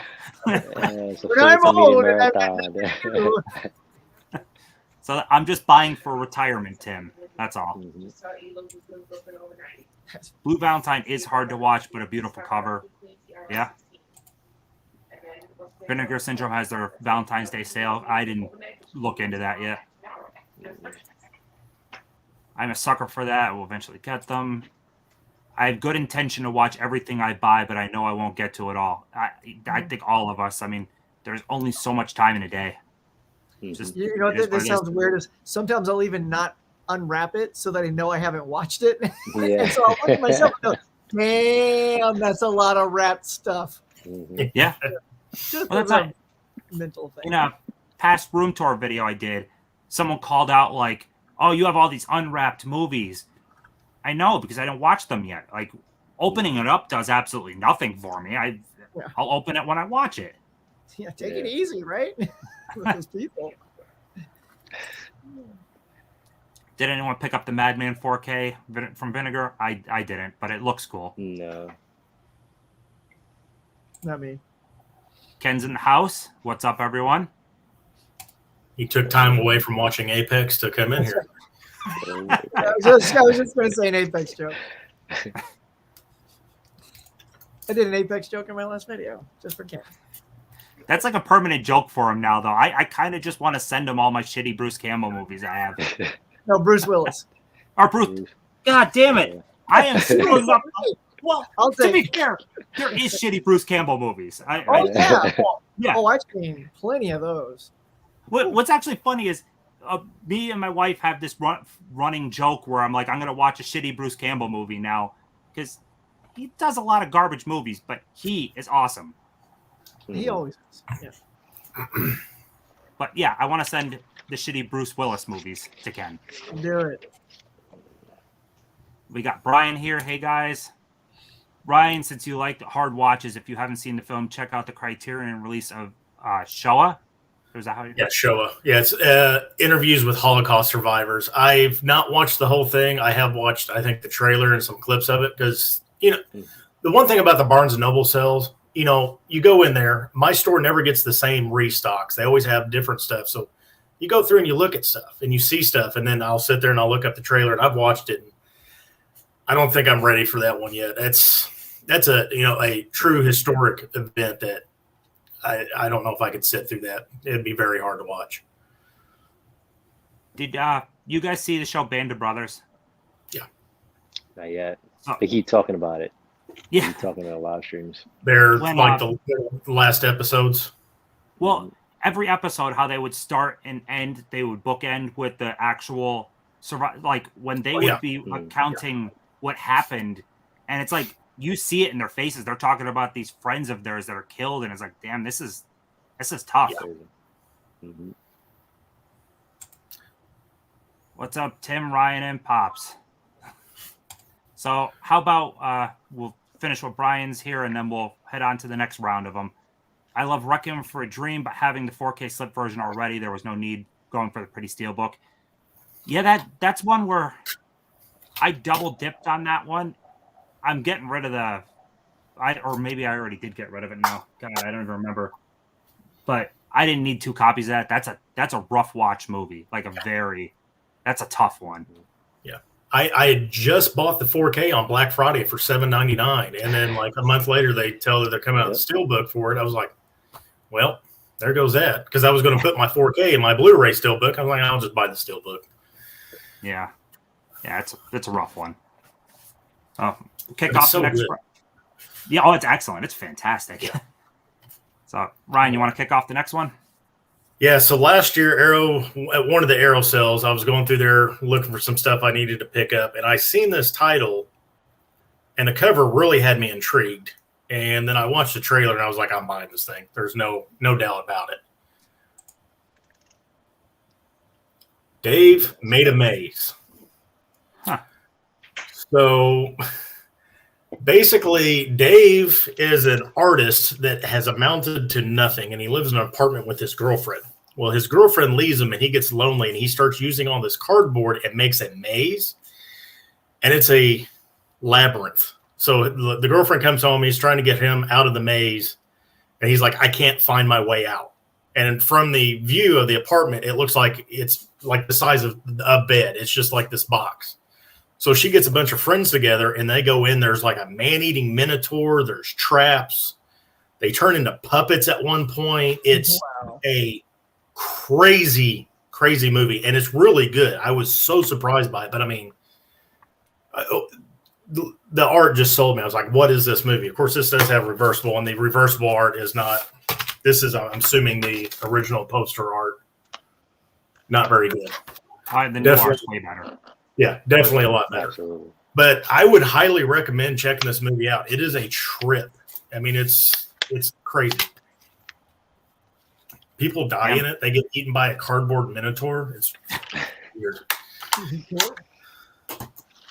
That sounds awesome, actually. I think I looked at it at the Aero sale in 2020. I was like, okay, it's not something. And then last year when I was buying it, I was like, oh, there's that movie I seen. And then I looked into it. I was like, oh, yeah, I'm buying it. This is going to wind up being a very expensive stream for me. Just so you know. I was just thinking the same thing. Like, man, this list is going to be bad. Yeah. That's really cool, though. Huck, you want to take it away for the next one? Yeah, well, get ready to add more to your list. Okay, so this is going to be an honorable mention. Now it's a little biased here, but this one's called Steel Frontier. There it is. So there it is. There's Joe Lara right there on that side with the gun in the car, and look on the back. Wait. There it is. There it is. That's me, Chicken Boy. Sorry, I had to go track it down for you. But yeah, it's only on a DVD. And so I actually tried calling the company and said, "Hey man, if you go to Blu-ray, let me know and I'll do a commentary for free." But I think they stopped at DVD. So, but there you go. That's if you want. All right, so that's that. All right, so. Shameless plug. So for the next one, I'm torn. Okay, I'm going to go back to comedy because that's the thing is that a lot of my stuff I own. Very little were blind buys, so I'm trying to just stick to either the blind buy or I saw it, like you said, in the theater based on the poster. Here we go, another 80s comedy, and it's Just One of the Guys. Oh man. You guys with Joyce Heiser and Clayton Rohner. And the story is basically Joyce Heiser's character wants to be a journalist, and she's not being taken seriously because she's a girl. So she hears about this program at another school, but it's for boys. So she cuts her hair, and she's got beautiful hair, and she cuts her hair. Basically, it's the reverse Tootsie. So she pretends to be a guy to get in. Of course, she gets the credit, and she gets what she wants, but she also falls in love with this one guy, but the guy can't figure it out because he likes girls, but he's got this thing for this boy. And then of course, she does the big reveal, which was awesome. I love this movie. This is one of those guilty pleasures. I don't think you guys have seen Just One of the Guys, but it's absolutely, her performance is outstanding. In my opinion, it is on par with how well Dustin Hoffman did his Tootsie, because if you don't buy what she's doing, you don't buy the whole movie. Yeah. So I thought she did a fantastic job. And ironically, Clayton Rohner, the lead star, had a TV show called Good versus Evil that was on Sci-Fi Channel for like 1 year. I don't know if you guys saw that. I got to be in that show, and he was the lead on that. And so when I saw him at a convention, I went up and talked to him. I'm like, "Hey man, remember that G versus E? I loved you in this movie." So I got to do a little chat fest with Clayton about Just One of the Guys. So yeah, I really enjoyed that. And that was based on that poster. I'm like, I got to go see that because she looked really cute. And I liked it. So now I got it on Blu-ray. And that was always like a price thing. When it was on DVD, it was always like $20. And as soon as the Blu-ray came out, the DVD dropped down to like $7.95. And now the Blu-ray is $20.95. But it went on one of those buy two, get one free sales. So I got it at like 13. So that was the sweet spot. I still got to remember to get that because I had it pre-ordered when it was first coming out, but because it was a made-on-demand item, I guess they couldn't fulfill my orders. They ended up canceling it, and I just never ended up getting it. But that's a cool one. I didn't thought it was made on demand. It's not a BDR. It's a regular press disc, but they just yeah. Oh, maybe that's why it's always at that 22 price point, like the Warner Archive. Mm-hmm. Yeah, essentially, yeah. Oh, that's a really cool one, though. Not that's another one I am going to add to my list because that was one I had pre-ordered. It's a fun movie. I enjoyed it a lot. Yeah. The wife is not going to be happy. I just blame it on live streams. It's okay. That's right. I'll say go watch this live stream. Basically everything that's mentioned that we don't have, I'm buying. Yeah. Mm-hmm. You got to have content for the channel, man. I mean, packages. Mm-hmm. Alrighty, let's move on. Jagoda, you want to move to the next one? Yeah, so I'm going to go with a 2016 action thriller. Pretty sure people have seen this one. I don't know how popular it was, but Emma Roberts and Dave Franco in Nerve. I absolutely love this cover. Again, like we were talking about, they do have the same artwork. It would have been nice to have something different. I didn't hear nothing about this. I legitimately just saw the cover and said, okay, this looks pretty cool. You know, it's got New York City flashing, so that suckered me in also.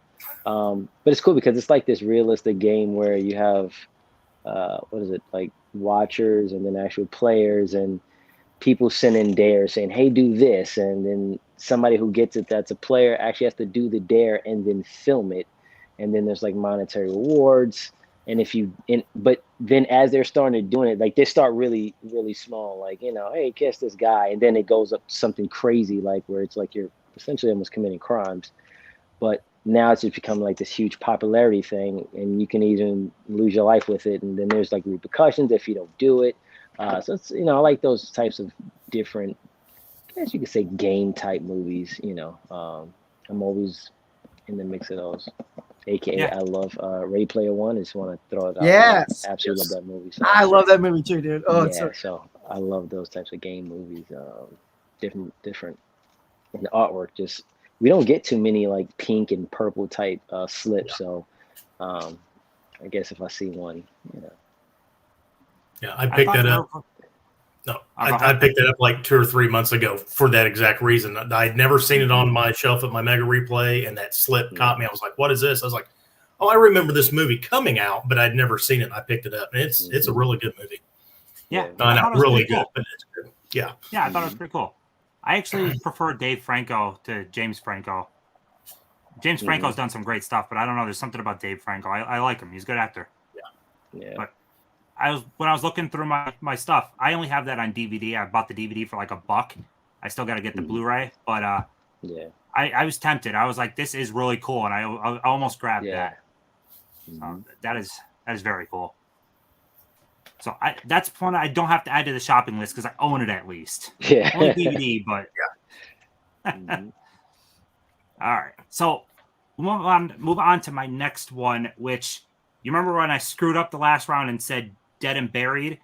It was on my mind because it's literally my first choice. Nice. So if you guys remember when this came out, this had 3 separate cover arts you can pick from. Yeah. And I went with this because this is the original artwork, minus the original wasn't lenticular. It was this. But this badass lenticular artwork, I thought this was an awesome release. Blue Underground are kind of expensive, but I love this release. And this is a very cool movie. This guy is cop, sheriff, or whatever of this town, and people mysteriously keep dying and then all of a sudden coming back as different people. That might not sound like it makes sense because it's a weird movie, but the way it plays out is very cool. This is kind of it's hard to throw around underrated, but this feels like a little bit more of an underrated 80s horror movie. I enjoyed it a lot. So when the Blue Underground was releasing this, I had to have it. I was going to get it anyways, but my God, this lenticular of the original artwork, that's so damn nice. So definitely check this out, anyone that hasn't seen it before. The Blu-ray, is the Blu-ray out of print? The original before Blue Underground, that's out of print, right? Because there was an original version. Yeah. Yeah, I so- actually How haven't seen tempted were you to get all three? oh, very. That's not the one with Yeah. Peter Jackson. Is that Peter Yeah. Jackson? No, that's not Peter Jackson. That's Dead Dead Alive. Alive. Oh, Mm. Like I said, there's a lot of dead there's a lot of movies. dead. It's a lot of dead. Yeah. I swear, like 5 of my possible choices for tonight had dead in the title. Mhm. Oh, we'll move on to the chat again and see what we've got, and then we'd be going on to our final choices. So, Jerry says, "Hard to watch Tim's background. I see that sexy Ghostbusters set."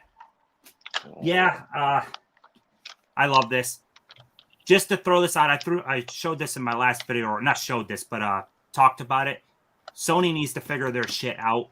If they're not going to redo this set, they need to re-release with the bonus features at a lower price point. They need to do something to get the special features in people's hands, because the fact that this thing sold out that damn quick and you're going to lock special features like this in the set is really crummy. So I hope Sony does something, because I don't think that's right. I'm okay with the packaging being limited, but not the content inside. You were mad in that video. Sometimes I get a little impassioned. So Vincent says, do you continually to collect physical media when you're out of shelf space? Oh, will I? I'll keep figuring out how to make shelf space. I don't know. I'll take my wand out and figure out how to keep making it, I guess. I don't know. Mhm. DVDs have already shifted to downstairs in the living room. Mid-level. So Ken says, oh my God. Yeah, it did, right? Yeah. I need to see if I can find an Apex one sheet. I wonder if that ever... Do you think that ran in any theaters whatsoever, like even a super limited, or was that 100% straight? No? Probably Yeah. straight. Some garbage movies run in like a couple of theaters, but that'd be cool if there was a one sheet poster to send them. And I think less so now, especially with COVID. And you have limited things to pull people in and make money, and there no Apex ain't going to make them no money. So I doubt that's going to occupy. During the start of COVID, though, they were literally throwing everything into theaters that they possibly could. The most random ass movie would make it into theaters. Yeah, I think it's written in Bruce Willis's contract that nothing's to go to theaters because that'll put him in a different tax bracket, and he can't afford that again. Oh, okay.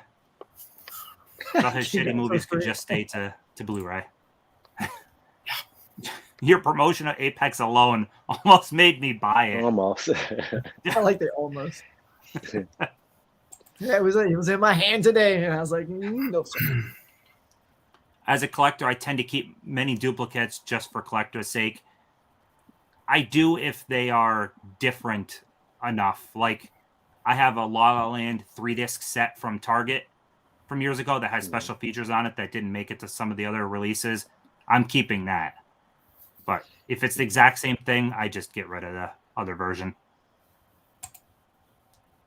Apex is the predator of the Blu-ray shelves this week.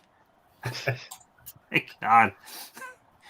Do you buy Steelbook? Oh, that's what you were talking about earlier, the comment. Yep. I jumped ahead. I'm sorry. No problem. It's something people need to know, though, because a lot of people don't realize, especially when you only casually buy Steelbooks, how easy they can scratch. Yeah. Way easy. If I eventually grab Apex, I want Ken to sign it more than Bruce Willis. Black Friday is worth the buy. Yeah, I think I'm on the other side. Like, I think more people enjoyed Black Friday than I did. Like, people loved it. I just thought the third act was pretty ugh.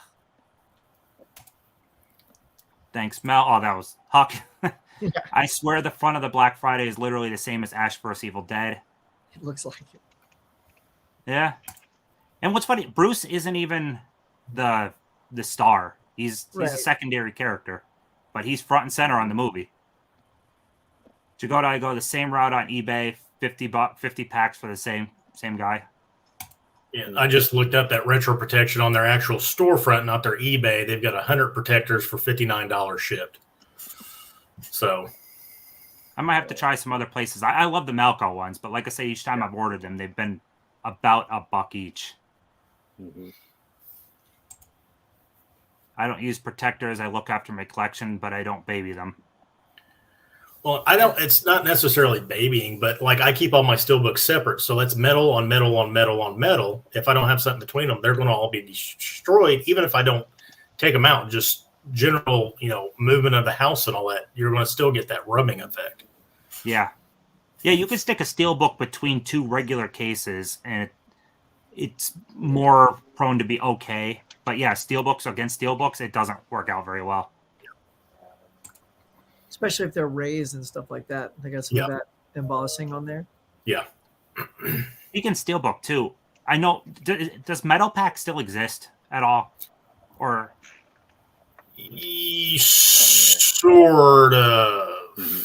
I think there's some foreign releases that still use them, and it's very, very, very, very rare. I'm trying.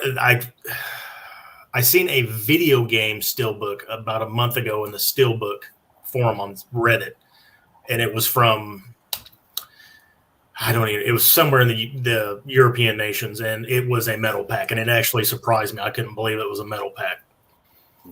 Because shockingly, steelbooks are overall better quality, but I have a Super 8 metal pack that is one of my favorite overall. Metal pack steelbooks I have in my whole collection. That thing is fantastic. It's just the spines on them are hideous. Yeah. Let's see. Try to run through this. Hey, 4K D-Ray. He pushes this film on nearly every live stream. I think he's talking about Apex. Yeah. I got my hard target replacement disc from. Yeah, I saw people getting that. That's good. Okay. Yeah, I think Dead and Breakfast was Anchor. Yeah, it is an Anchor Bay. It's I missed that little Anchor Bay symbol. Remember when Anchor Bay was the jam? I mean, before Arrow and all those guys, there was Anchor Bay, and they were putting out such good stuff on DVD. Their Sleepaway Camp set. Oh, that thing was amazing. Yeah. Used to spend hours as a kid in video stores in my small town checking out artwork for stuff my parents would never let me rent. Stores hooked me up with posters. That's cool. As a kid, I had an Academy Award winner wings on my wall. Damn, that's a cool one to have on the wall. Yeah. Huck, what lighting system do you use for your backdrop? Yeah, I just typed it to him. Oh, okay. Why open a movie until watched? What if you find a copy at a thrift store for $1? Some stores pay more for sealed stuff when you can sell them. Yeah. There you go. It's good too. I know sometimes I'll open my movies because I find myself now, I use Vudu a lot, so a lot of my digital copies are on that. And I probably watch more of my movies from there than I actually do walk into the wall and grabbing. So sometimes accessibility. Yeah. I buy a lot of my stuff thrifting, unless it's new releases. Then I open it up immediately because of either the digital codes or whatever, reward points. But, I buy a lot of stuff thrifting. And if they're sealed up like FYE or whatever, I open immediately when I get home because I want to check that disc. I mean, yes, 9 times out of 10, they're not going to take a damaged disc, but every once in a while, you'll have something that's messed up. So, got to check your, what you're buying. Mm-hmm. I check my used stuff. I don't really check the new. I did with the Ghostbusters. I opened that up immediately because I knew about the problem. But I mean, 4K D-Ray has a point, but I've personally never run across. No, I can't say that. Halloween 3 was missing the 4K, so I shouldn't say I never ran across the missing disc because I did with that. It's just been more prevalent these last 2 years because of supply chain issues. They're trying to push all this stuff out. There's limited people actually making the discs and all that now.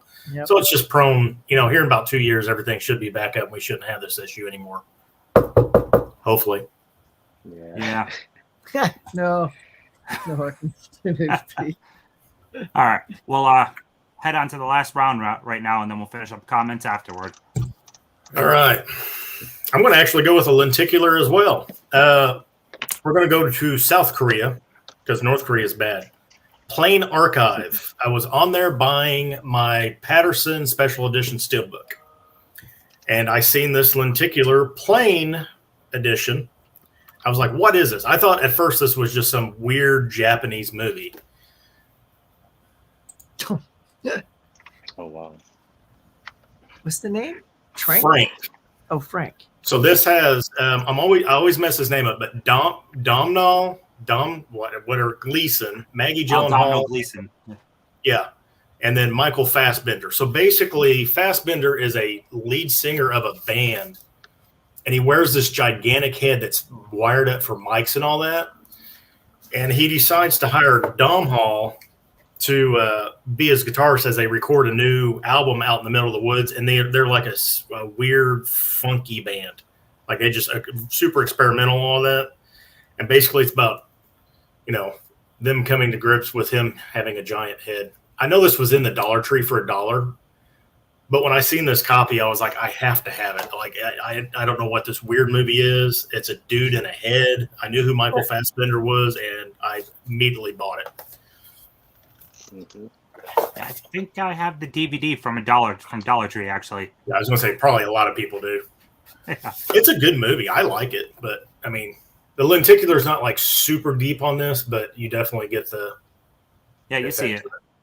Yeah, that's pretty cool.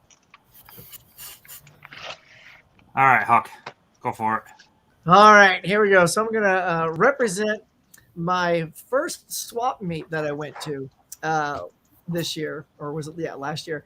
And I came across this. The guy had a fantastic deal. It was like you got they were $3.99 each, but if you got 5, it was $10. I'm like 5 for 10, and I checked them all out, make sure the discs were good, and then I came across this little gem that I just had to pick up, and literally it is based on this cover.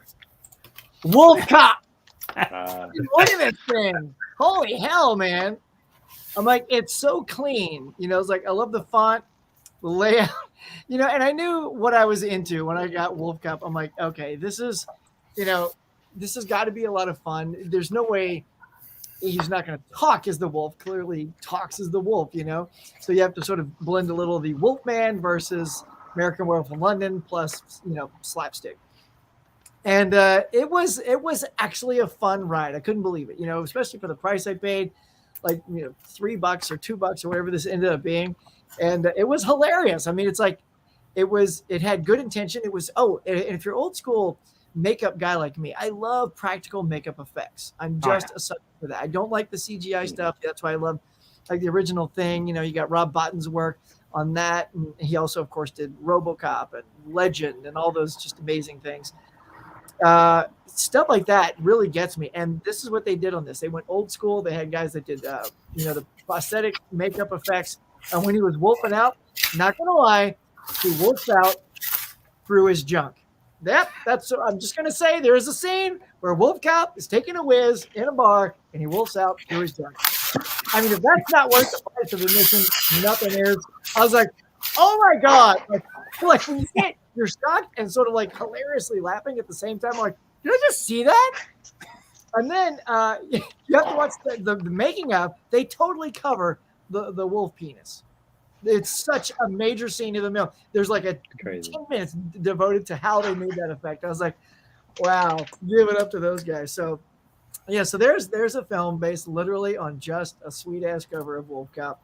It's no RoboCop, but it's Wolf Cop.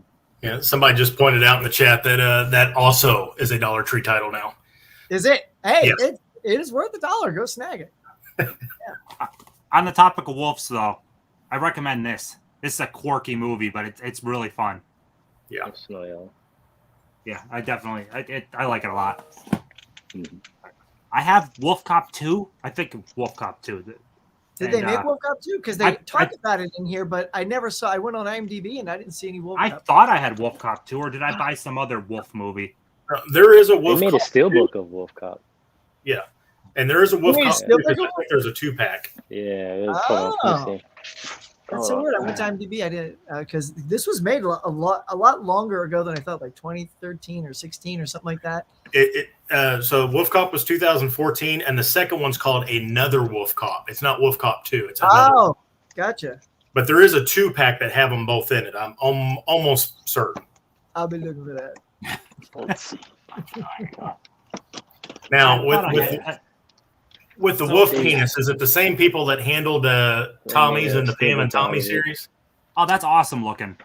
Yeah, I don't Yeah. know. I don't know. Could be. You know, they need the penis Yeah, check experts. that out. Yeah, dude, that's really sweet. What did you think of Wolf Cop? I haven't even seen it, so I'm glad. I'm glad Steelbook you enjoyed it because it's one of those things. I probably bought this around the same time I brought my first pick. Like there was a number of I think I got that from Zavi. They had a sale and I was just buying a bunch of movies. Like, oh, let me check these out. Never opened them. Yeah, it's a Zavi exclusive, I'm pretty sure. Okay. Yeah. Next so- week you got to Instagram me. Tell me how it was. Yeah, I'm gonna watch absolutely. it now. Come on, I sold it on the transformation. Come on. That makes this list a lot sold cheaper me. now. I don't have to jump on this right now. For sure. Yes, sir.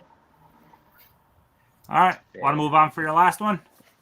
Yeah. So I want to throw a quick one in. This is one, within the topics of one I bought. I never even seen it, but I love the artwork. I don't know if you guys ever seen Random Acts of Violence, No. but the cover is embossed. Like all this is embossed. So yeah, I'm definitely looking forward to seeing this. I don't know what it is, what it looks like, but you can Oh yeah. just Oh, amazing. yeah, you see it. Yeah, so these are one of those examples. But my actual pick was Hilary Swank and Michael Ealy in Fatal. Like I said, kind of similar to the Nerve, we don't typically get these purple kind of covers, and that just jumped out at me. And I like these. It's like a crime drama. So Hilary Swank or Michael Ealy, he owns like this successful marketing company. He goes to Vegas with his partner, his business partner, for a bachelor party, and he meets Hilary Swank there.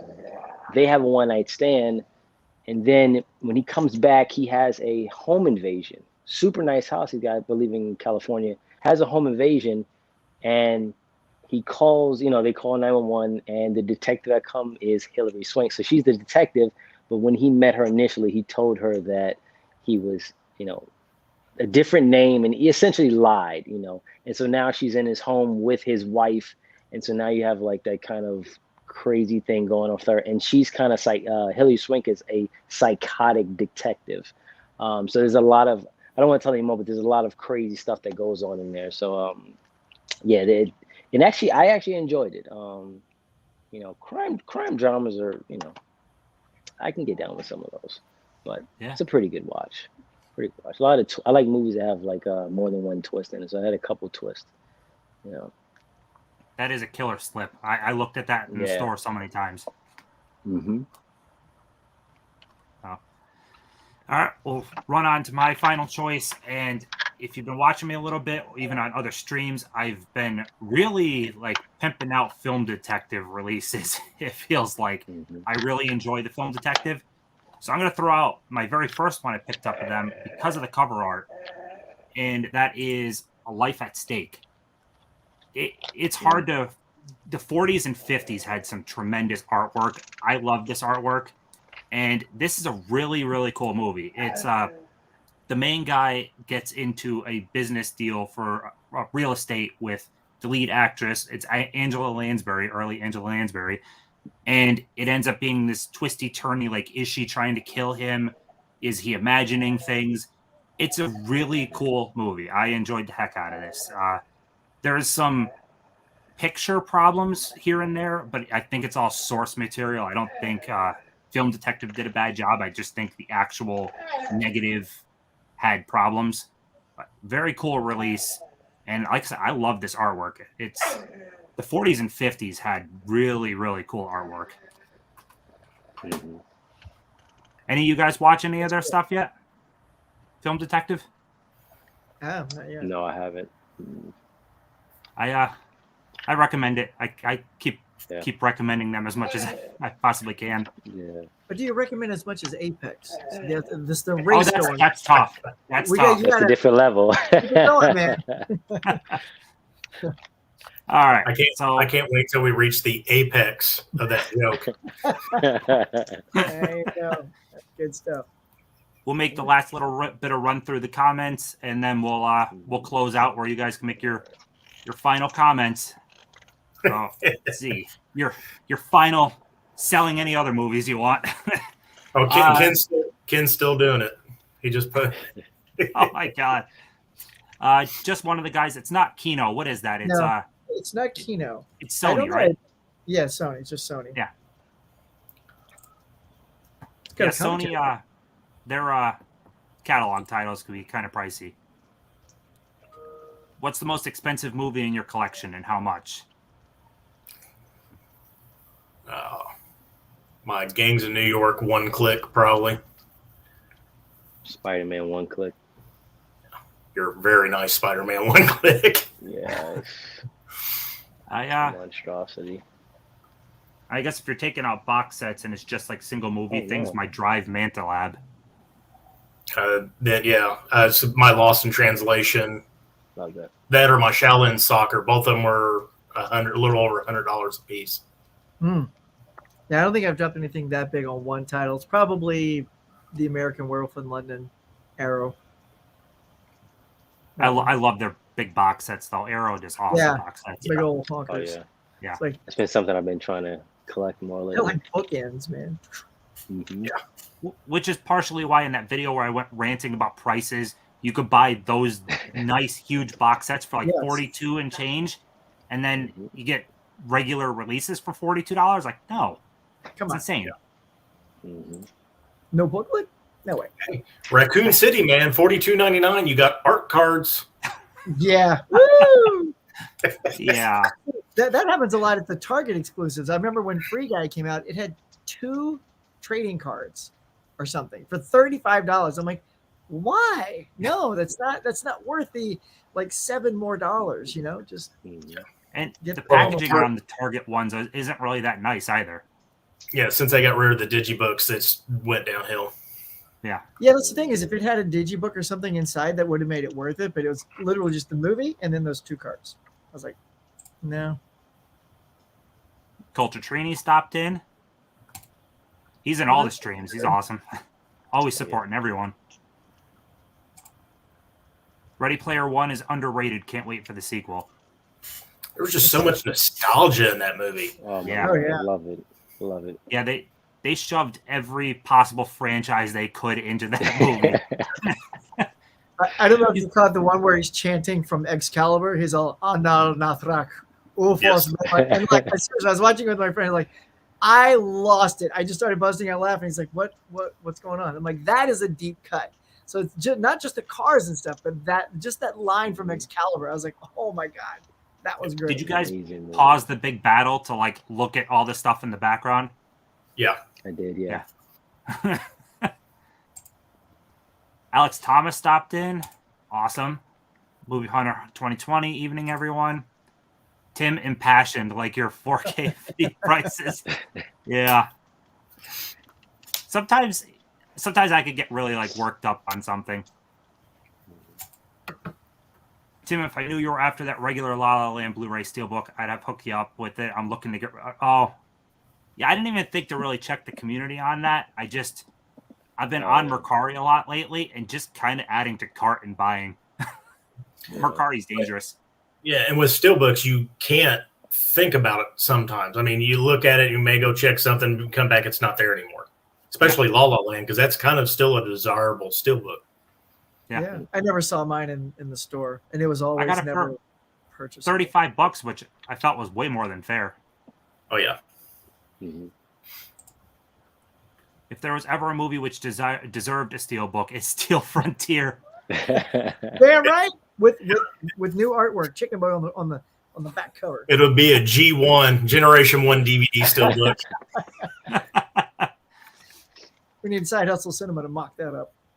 Thanks for stopping in, Movie Hunter. I appreciate everyone that stopped in. Absolutely. Nada, glad to be out of work and catch up on social media. Huck Pop, I've seen Wolf Cop at Dollar Tree. Yep. Wolf Cop for the win. People are happy with Wolf Cop. Go figure. Oh, protection for steals. I thought we were talking slips. Oh yeah, no. Slips I can take or leave. It doesn't make or break the purchase. Essentially, I like them, but I don't need them. Yeah, I just got Oh, my yeah, Roger that's- Rabbit in from the buy two get one free, and surprisingly, it's still new, but it didn't come with a slip. Just too Yeah. bad because that's a nice looking slip. But like you said, Ryan, it doesn't make or break. It's like it's the movie. I want it in 4K. So I did noticed as people were talking yesterday on Reddit about the Vestron releases. If you order from Walmart, even the older ones, you're still getting slips from them. Wow. So if you're missing out on a Vestron that doesn't have a slip or one of the old ones, you may still get a slip with them. Because somebody ordered Maximum Overdrive because mine doesn't have a slip, which I'm kind of PO'd about. So I'm thinking about actually ordering one from Walmart and see if I get a slip. Damn, that's something. Yeah, mine doesn't have one either. good to know. I love that movie. Now we'll go buy them after the stream. They're all now just going to come with slips because everybody's bought them all.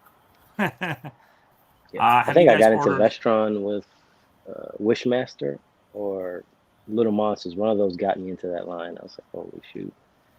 Wishmaster is an awesome movie. Yeah. It's so much fun.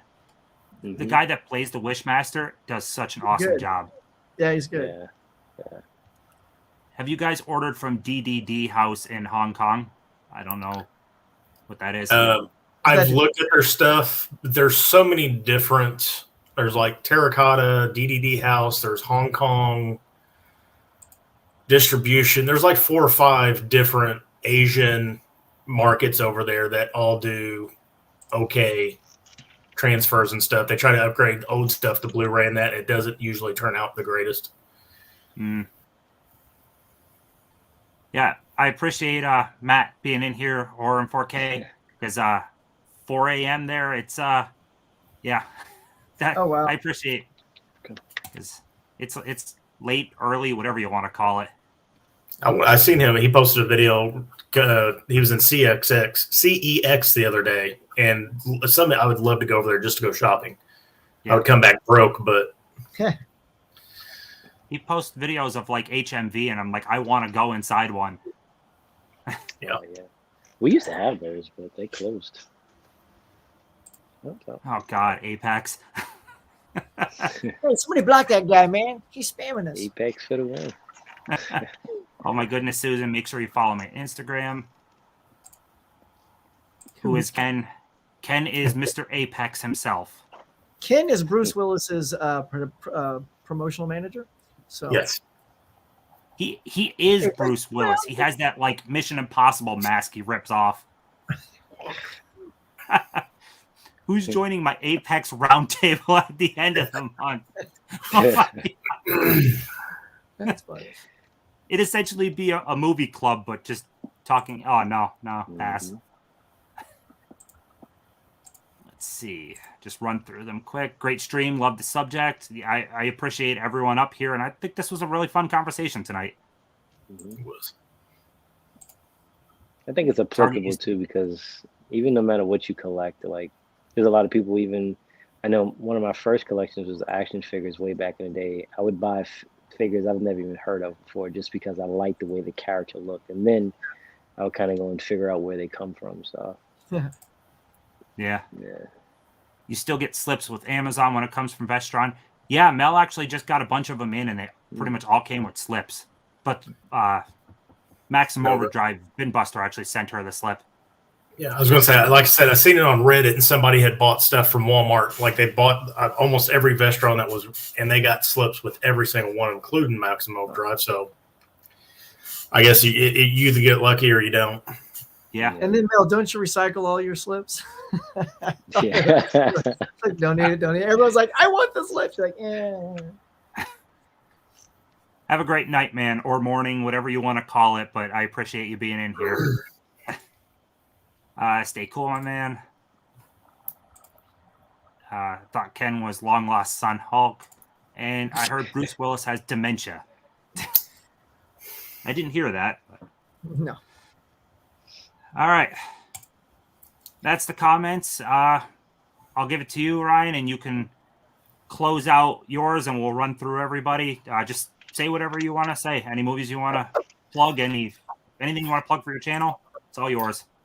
Man, not really. I'm a boring YouTuber. So today's Saturday, so tomorrow my bi-weekly collection update will come up. I still got to figure out what I'm doing for Wednesday's video because I'm slacking. Had a busy day today. And I've got a lot of stuff coming in the mail over the next week or two. I've got stuff from Amazon Germany, Plain Archive, Zavi, and some US stuff. And that will be probably the Wednesday after video. And that's pretty much it. All right, sounds good. Huck, you want to take it away? Well, first of all, man, guys, it was a blast being on here with you guys. Thanks so much for having me on. Love the topic. It was very cool. Yes, please stop by my channel. Need some new subscribers over there. I'm trying to do a couple of new things. I'll be doing the box office breakdown on Monday again. That'll be my second episode. And as a 1 year anniversary thing, I told myself it's time to go live. So I've been doing a bunch of live stuff in the morning. It's very impromptu. So if you miss it, it's like maybe 5 people show up. But it's usually on Tuesday morning. I'll jump on just to sort of say, hey to everybody, everyone that's going out doing Blu-ray hunts. I just launched something live, just to put some words in your ears while you're heading out. So if you can catch some of those, that'd be great. And come on by. Thanks for watching. Hit like and subscribe with this guy too. He's awesome. Yes. Yeah, or subscribe to everyone here. Like everyone is awesome. Really, I enjoy all your channels for like different reasons. You all offer something unique. So I love it. So, yeah, take it away. First and foremost, thank for having me on the panel. Amazing topic. Me, I love artwork, so definitely applicable for me. What I got going for this week, just kind of the same thing. I know we got steelbooks coming for the rest of this month, so I'm definitely going to have something for Blu-ray Tuesday. Still have, I think, 2 more Phase 5, and then I'm actually working on the next discussion piece. I got some stuff in actually yesterday, so I may make a video tomorrow just kind of showing the ones I've got. But yeah, other than that, subscribe to everyone's channel. Everyone here just adds to the community. So I love it. Again, thanks for having me, man. No problem. I'm happy to have you. And your discussion pieces are awesome, by the way. That one about finding the passion, that was a really good video. Yeah, thank you. Yeah, everybody needs to check out your collector. Talking about what makes you a collector and all that. Both the videos you've done have just hit it right on the head. I don't think anybody could word it more perfectly. And especially you do it with like minimal editing, so you know exactly what you're talking about with all that, and it's just they're good videos. Yeah, thanks, man. That would be all we got. Like I said, subscribe to everybody here.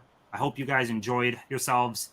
Next week will not be a panel type thing. I'm trying to get my wife to do a Q&A with me. I think it would be fun. I'm trying. So that's the plan, at least for now. So, yeah, I don't really got much else to say. Everyone, have a great night. Seriously, this has been a lot of fun. So, bye. Yeah, thanks, guys. All right. Good Have a good one, guys. Thanks, everybody, for being in the chat.